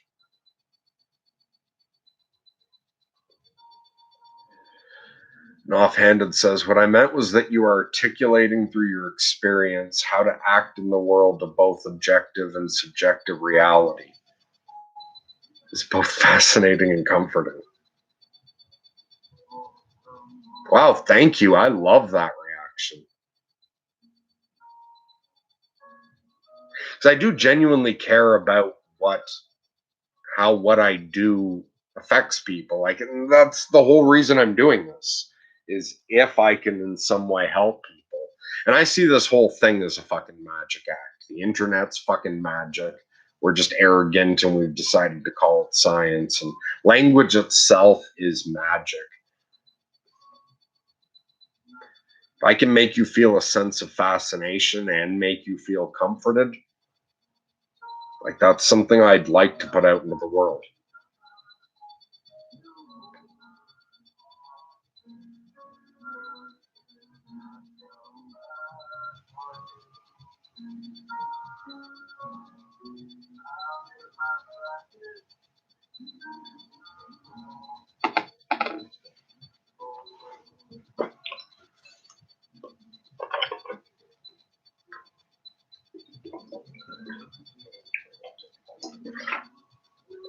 Corellius says,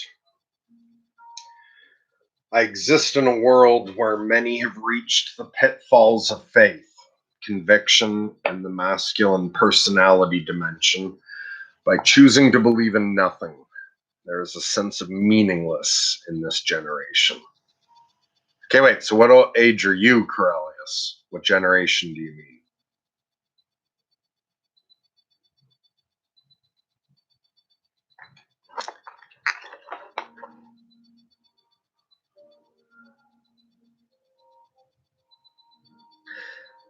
Okay, I can understand the believing in nothing. And that sense of meaninglessness. Okay, you're 22. That's what I was thinking. That you'd be teenager to early 20s. Because and not that that's so much from direct interaction, but I hear that a lot online, that age group's feeling that. Okay, so for me, before I went crazy, I had that crisis going on, but I ignored it. And I ignored it by making things matter that shouldn't matter that much. Like music was insanely important to me. Punk rock, fucking death metal. I played in bands. Independent film and independent art was very important to me. And I lost myself in counterculture to a certain degree. Yeah. So it's like before I went crazy, my reaction to that sense of meaninglessness,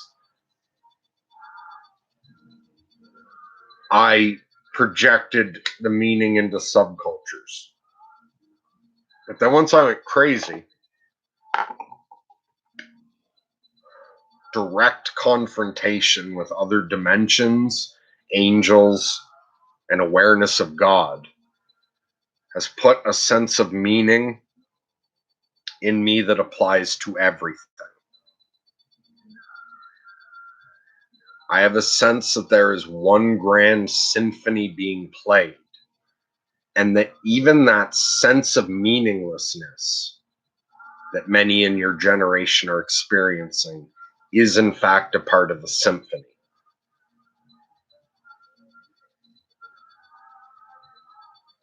You say you can sympathize with the deconstructive philosophers, but they've gone too far.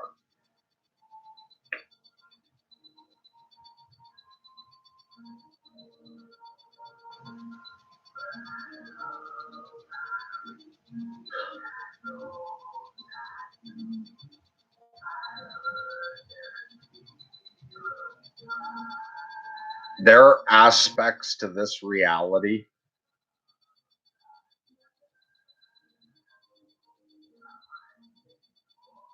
Okay, you say I've heard the music from my youngest years as well, Merc. Okay, good.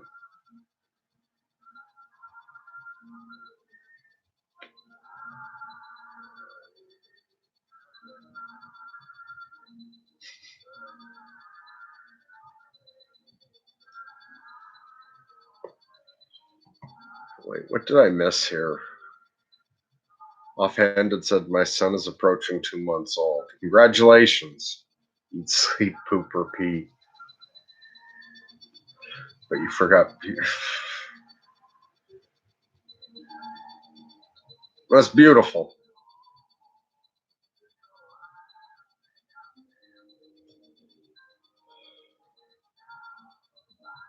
Enjoy it. It doesn't last forever. Make a point of paying attention to some of those times and really remembering them. Don't let all of those fade over the years.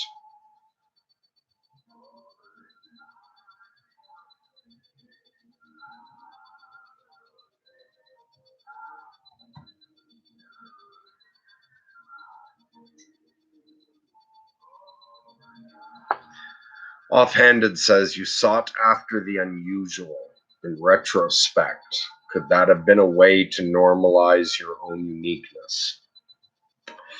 Yes. Even before I went crazy, I was always fucking weird.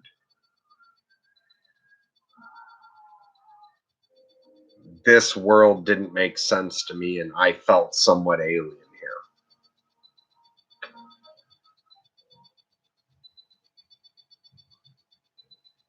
Looking back on it, especially because at the time, it's like, especially when you're fucking turning into a teenager and you're all full of hormones, there's no mindfulness at all, and you don't know the why of anything. You don't think about the implications of what's going on psychologically as to why you're drawn to what you're drawn to. But looking back on it, I can see a real theme, and it goes right down to my very first favorite book. I can still remember when I was really young. My parents didn't have much money when I was really young.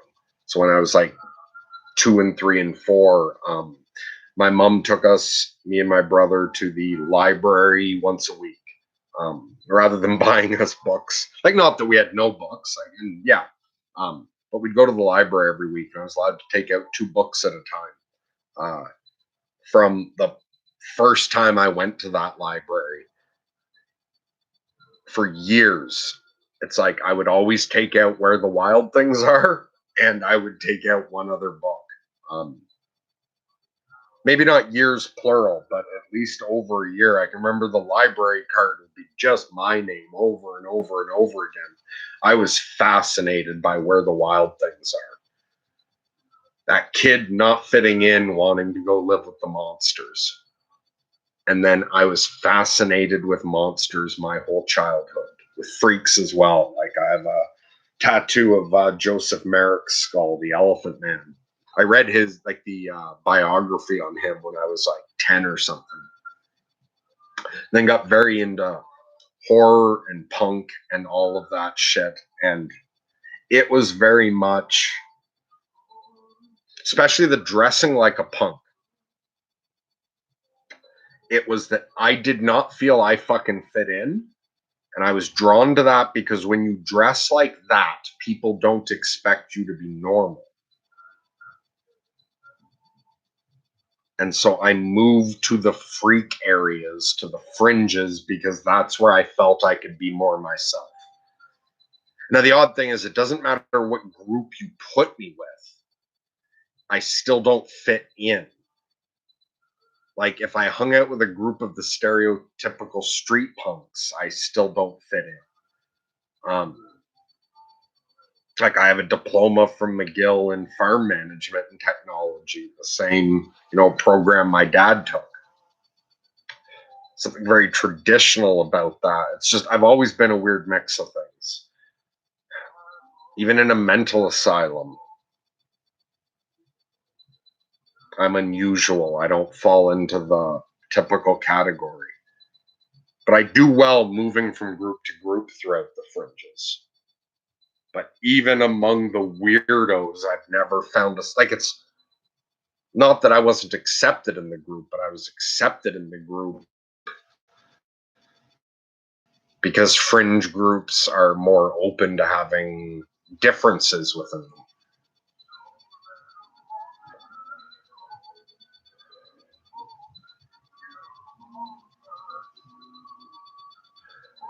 Gregory Witcher says, share that, Tat.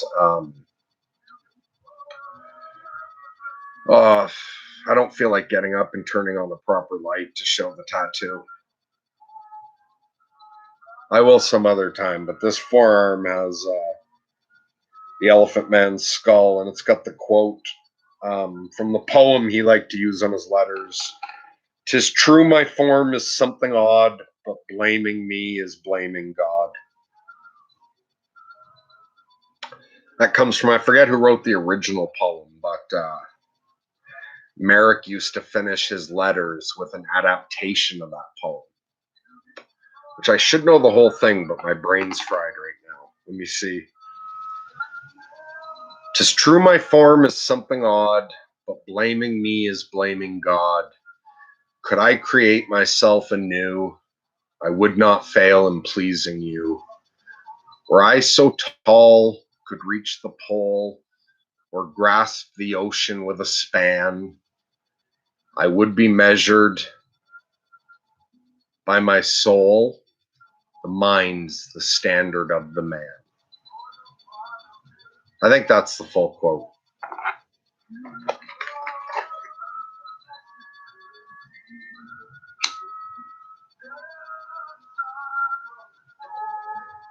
But without me trying to get up, I don't know if that shows it off enough. Oh, fuck. So I don't know if you can see that. But that's the Elephant Man's skull.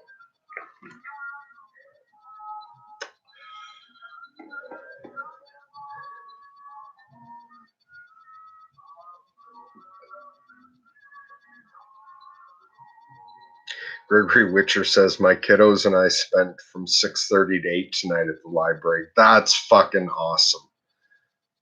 I loved going to the library as a kid. I think that's fucking awesome you still do that. 35 books amongst all of us. Fantastic. Good for you. Keeping that alive for your kids.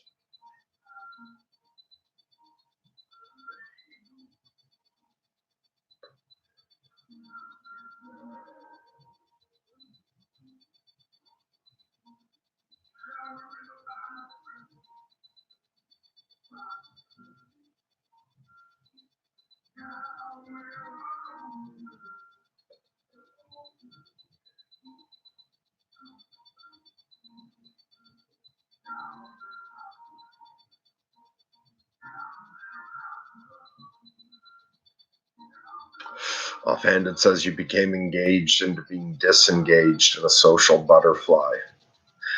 Yes, I actively disengaged from proper society and engaged in a variety of subcultures. And I've always been a weird mix of introvert and extrovert. Like overall, I am an introvert. I like time alone, but I can also be very social and outgoing. I can be like the life of the party. I used to do conventions and shit with Trauma, and I played and sang with a couple shitty little punk bands, but I find that very tiring. It wears me out, and I need time to recover. And then now, I've basically been a hermit for over 10 years now.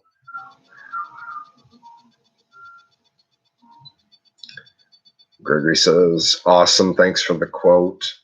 And nice. Okay, so you can see the tattoo. And if you're interested in tattoos and meanings, I'll show you one more. This one I got finished last summer. I'd gotten it originally done quite a while before, but it hadn't been finished. So I don't know if that's coming through on this elbow. But it's one of the Rorschach ink blots, like one of the original ones. And so the meaning of that tattoo,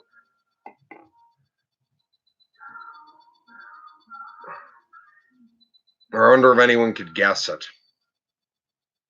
If I put a Rorschach ink blot on my elbow, what would the meaning of that tattoo be? I'll give you a few seconds if anyone wants to make a guess.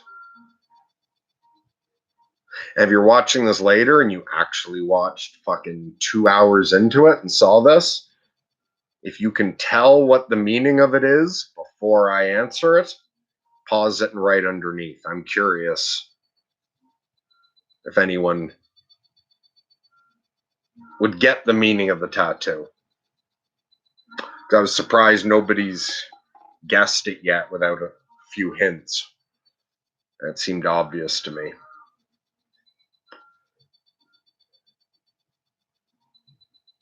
Offhand, it says nice ink. Unfortunately, I missed out on reading. Son of an English teacher, I loathed reading until I was able to use it to ignore him by ignoring him, or to annoy him by ignoring him.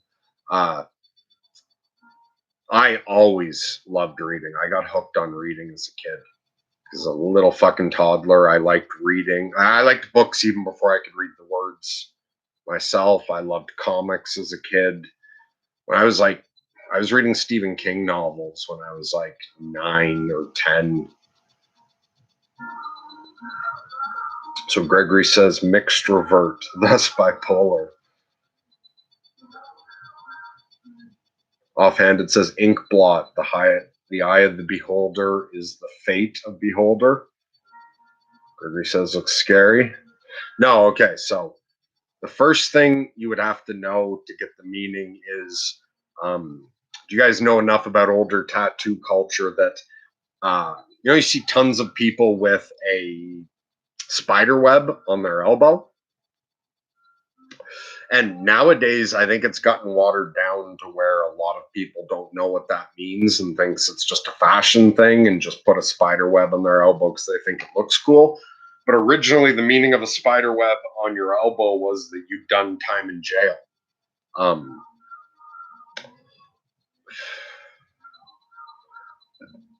So anyone old school with spider web on their elbow, that's their way of saying that they survived time in jail. And so with the ink blot being a symbol of psychiatry, my Rorschach tattoo is my mad pride tattoo. It's my I survived time in the insane asylum. So it's my version of the spider web on the elbow that shows you've been to jail. The ink blot on the elbow, the meaning of that is that you've spent time in the psych ward. And for me, it was a sort of mad pride tattoo. It was an acceptance of what I've been through and a redefining it as that I'm strong for having survived it, as well as a reminder where I've been.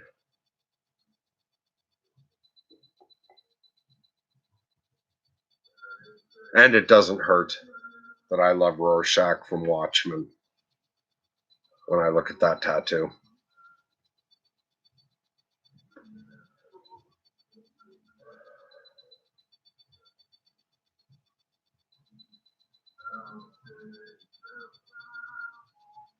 So I've never been to prison.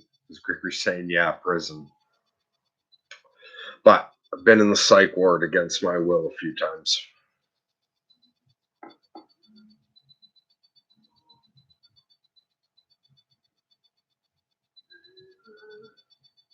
Funny to think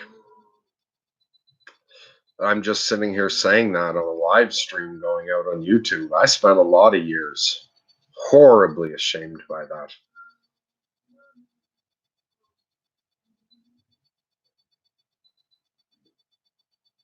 Now I can talk about it without any shame whatsoever.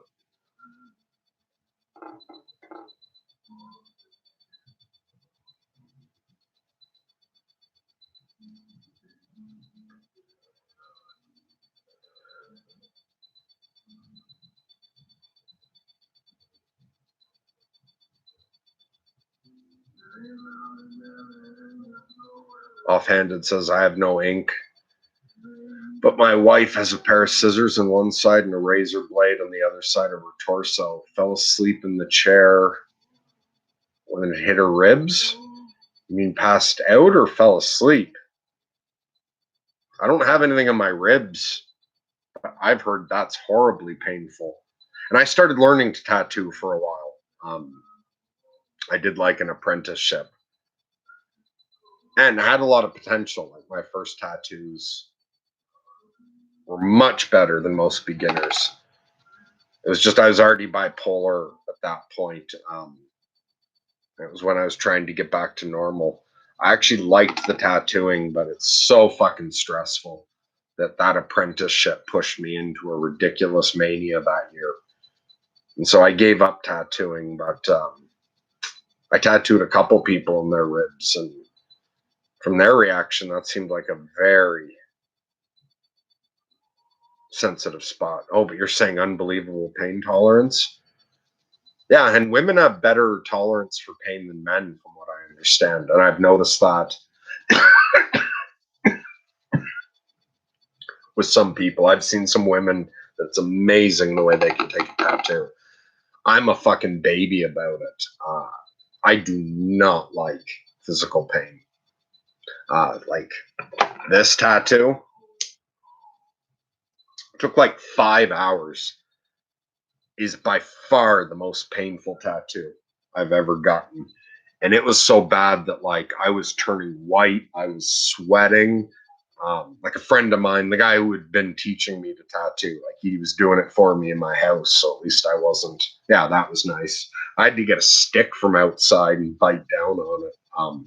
I barely got through it. I was so fucking. It was so brutal. Like my whole hand bruised and swelled up, and I had a fever that night. My body's reaction to it. It was just torture. Oh, hey, Andrew's here. Good to see you. How you doing? So you're saying she fell asleep getting tattooed on her ribs. Okay, that's some pretty extreme pain tolerance. Oh, you're saying what does that ink blot mean?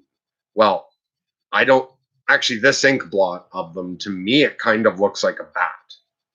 But that ink blot, the whole idea of an ink blot is it could be anything.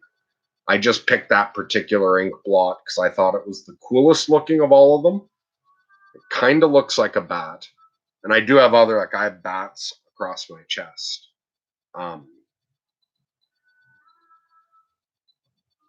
But for me, it didn't matter which ink blot it was. The meaning of the ink blot tattoo is simply that it's one of the original Rorschachs on my elbow. Oh, and you're saying, are they all personal interpretation? Yeah, exactly. Ink blots are just, it's not anything. It's just ink on a page then folded. The entire idea is that it's a random pattern and that different people will see different things in it. Which is why psychiatrists use that to get like an insight into a person. So if every ink blot that a person sees, they're finding some sort of violence in it, it tells you they have some issues with violence. If instead they're seeing everything as, oh, that's a butterfly, that's,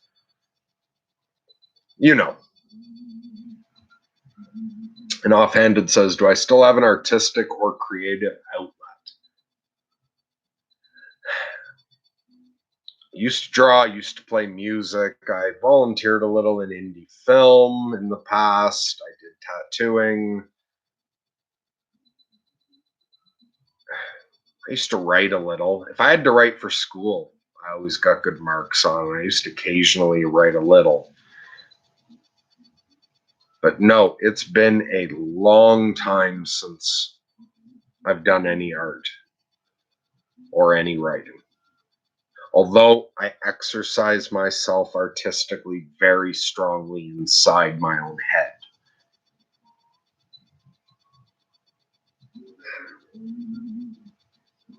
During ritual, prayer, and meditation, I exercise myself artistically. And I often play with music, drawings, or stories and characters in my head. But I don't do anything with them. I just create them for the sake of it. But no, I haven't been producing any art in quite a while.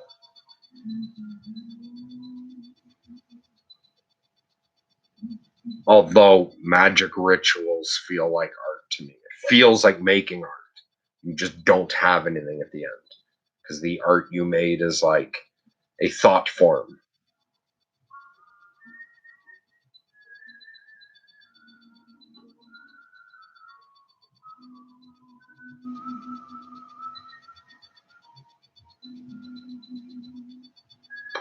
And Gregory Witcher says a stick.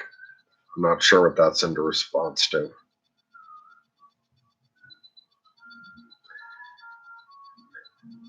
And I forget what I was just talking about. My brain's worn out. We actually did a full 2 hours, considering I wasn't going to do this one at all. That's pretty good.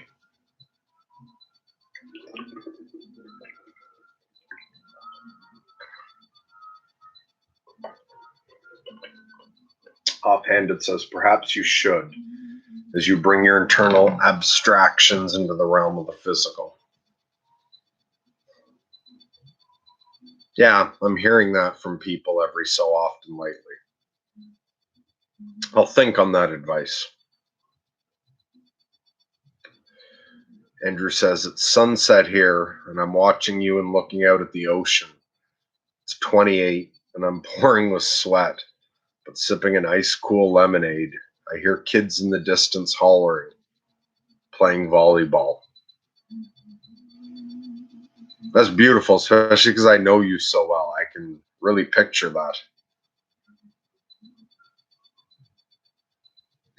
That really reminds me of a scene in a movie. So James Gunn's first movie after he left Troma, the first one he did in his own, it's called The Specials. It's an awesome low-budget comedy superhero movie. And James Gunn's super cool. But there's a character in it called Eight, and it's one mind that shares 8 bodies. And there's a moment towards the end of the movie where someone's talking to 8, and there's like 5 of them there, like 5 of the bodies. And like when they speak, it goes around from person to person. Like one person says half the sentence, someone else says the rest. But anyway, and they ask where the other 3 are, and the other 3 are on vacation, and they're on a beach somewhere tropical, sipping lemonade or something. And the ones that are in the diner talking to the guy can taste their drink, or can taste them drinking it there, and they're having this weird moment of sitting talking to someone while another part of them is sitting on this tropical beach enjoying a drink. And in that sense of oneness we all have, it feels like you're that other part of me having that experience while I'm sitting here talking. For a minute, I connected to that. Thanks for sharing that. So and right after you said it's sunset, Bakur says, good morning. I'm so happy to see you. So good morning, Bakur. I forgot about that. When I do these midnight streams, you sometimes catch the end because that's morning for you. Yeah, so you can catch up on the rest later. I won't start at the beginning. I filled in on how I'm doing and everything. I don't know that this is me coming back to active duty on the channel or not. It's me just taking a break from my absence.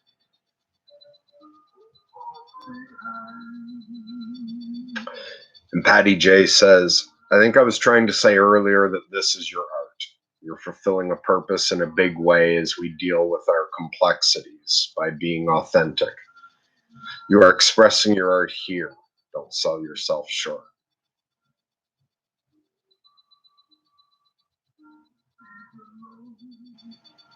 Thank you. That reminds me of that Charles Bukowski poem, Strongest of the Strange, which I know I've read before once, but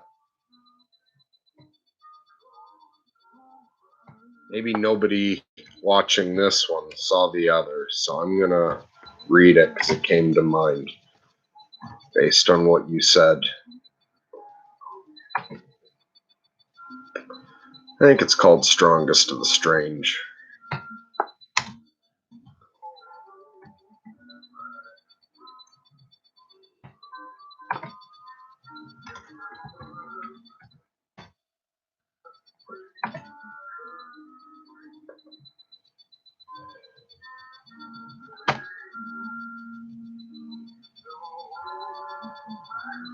Yeah, this is the one I was thinking of.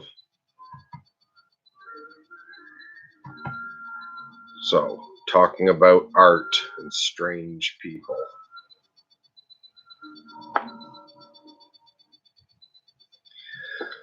The strongest of the strange.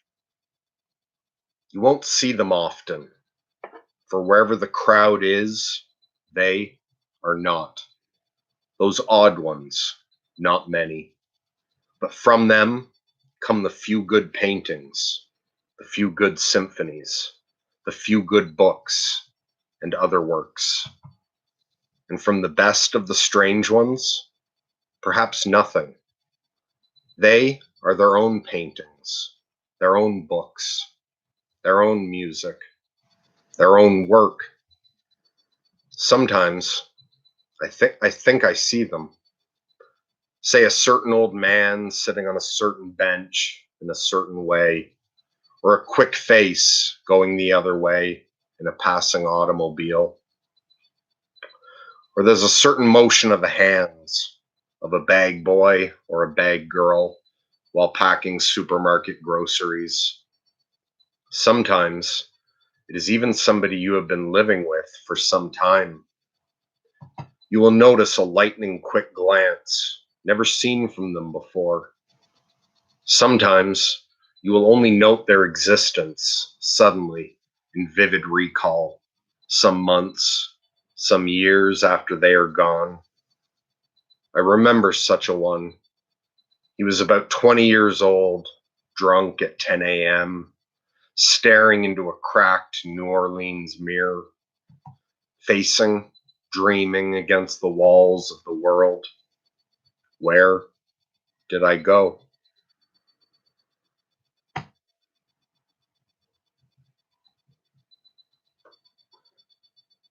But thank you, Patty, for saying that. I appreciate that.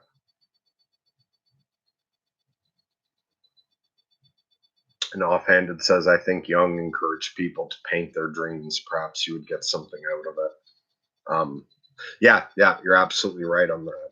And Alan Moore talks quite a bit about the connection of art and magic, and he strongly encourages anyone involved in magic to produce art, either as a result or during their rituals. He says that way you at least get something tangible out of all your make believe. Hey, Gregory, you saw the movie The Specials?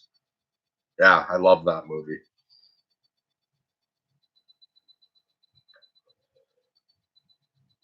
Corellius says, are you partial to physical, metaphysical, or mental magical practices? Or are you a Christian in that you attempt to balance the three bodies simultaneously with all that you practice? Yeah, I'm a little bit all over the place.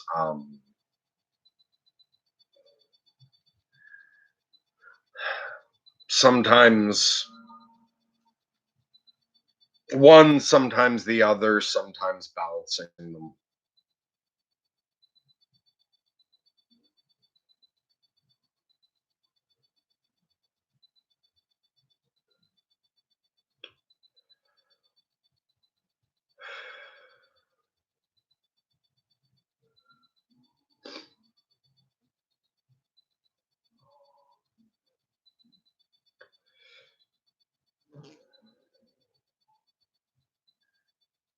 And offhanded says, if not you, perhaps it could be an outlet for the subpersonalities within.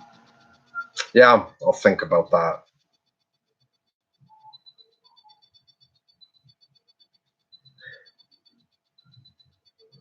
I have an aversion to writing and doing art at the moment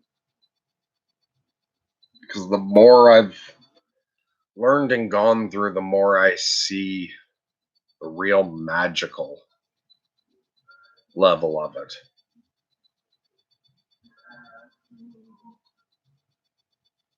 I guess part of me worries about expressing madness too powerfully.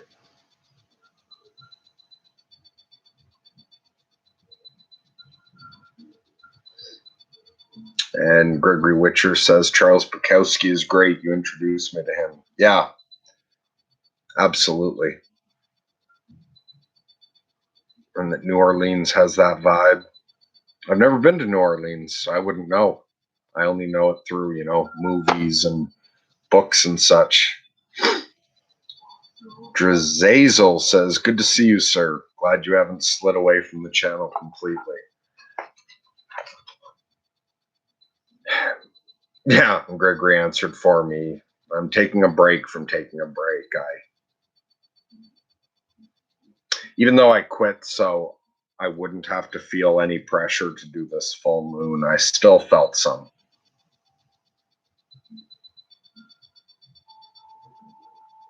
And I felt a lot of resistance to doing it. I almost didn't. I went back and forth all day.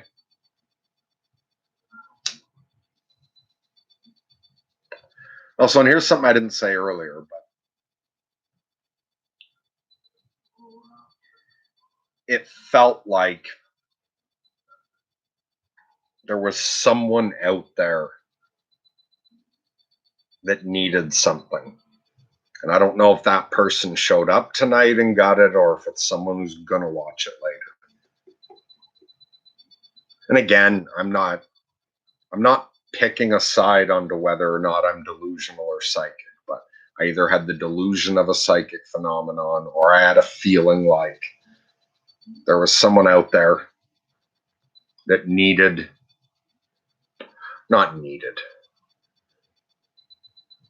might benefit powerfully from something I might say if I went on. It felt like there was someone out there calling for this one. Then that activated the subpersonalities that I've been wanting to see if there's any way to grow roses out of the shit I've been trotting through.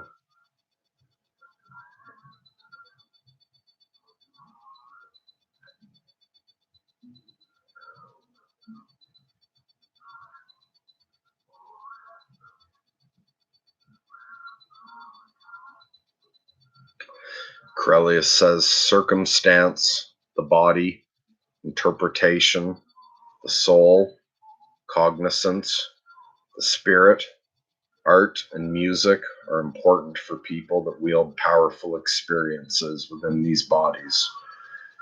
And Gregory says express the madness.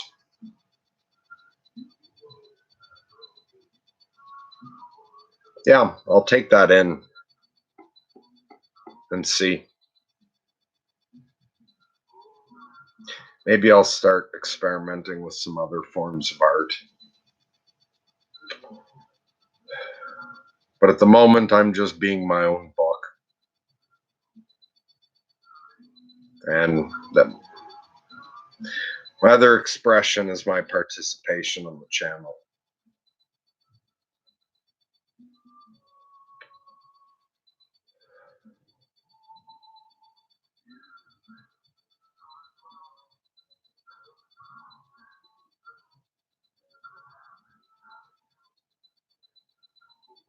All right, I think I'm just about ready to go.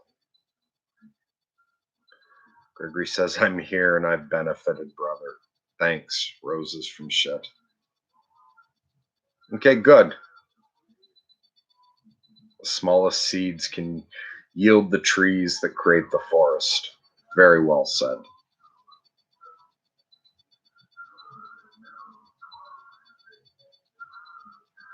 Thank you to everyone for showing up.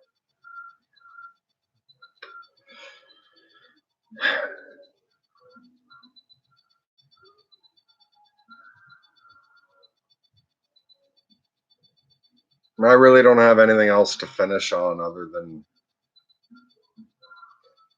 wishing you all the best.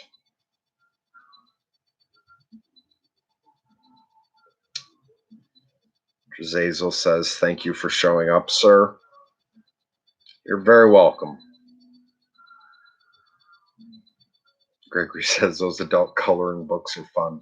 I never enjoyed coloring books at any age whatsoever.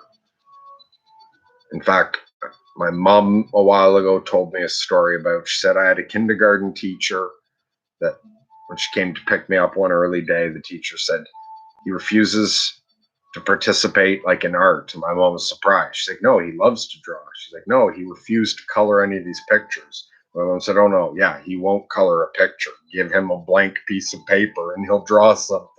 But I've never enjoyed coloring pictures. Even when I was a toddler, I never wanted to do that. I always just wanted a blank sheet of paper. And Dan says, thank you, brother. Yeah, thank you for showing up. Anyway, yeah, I think we're good. So blessings from whatever gods or gods you believe in. And lunatic love to all. Until we meet again.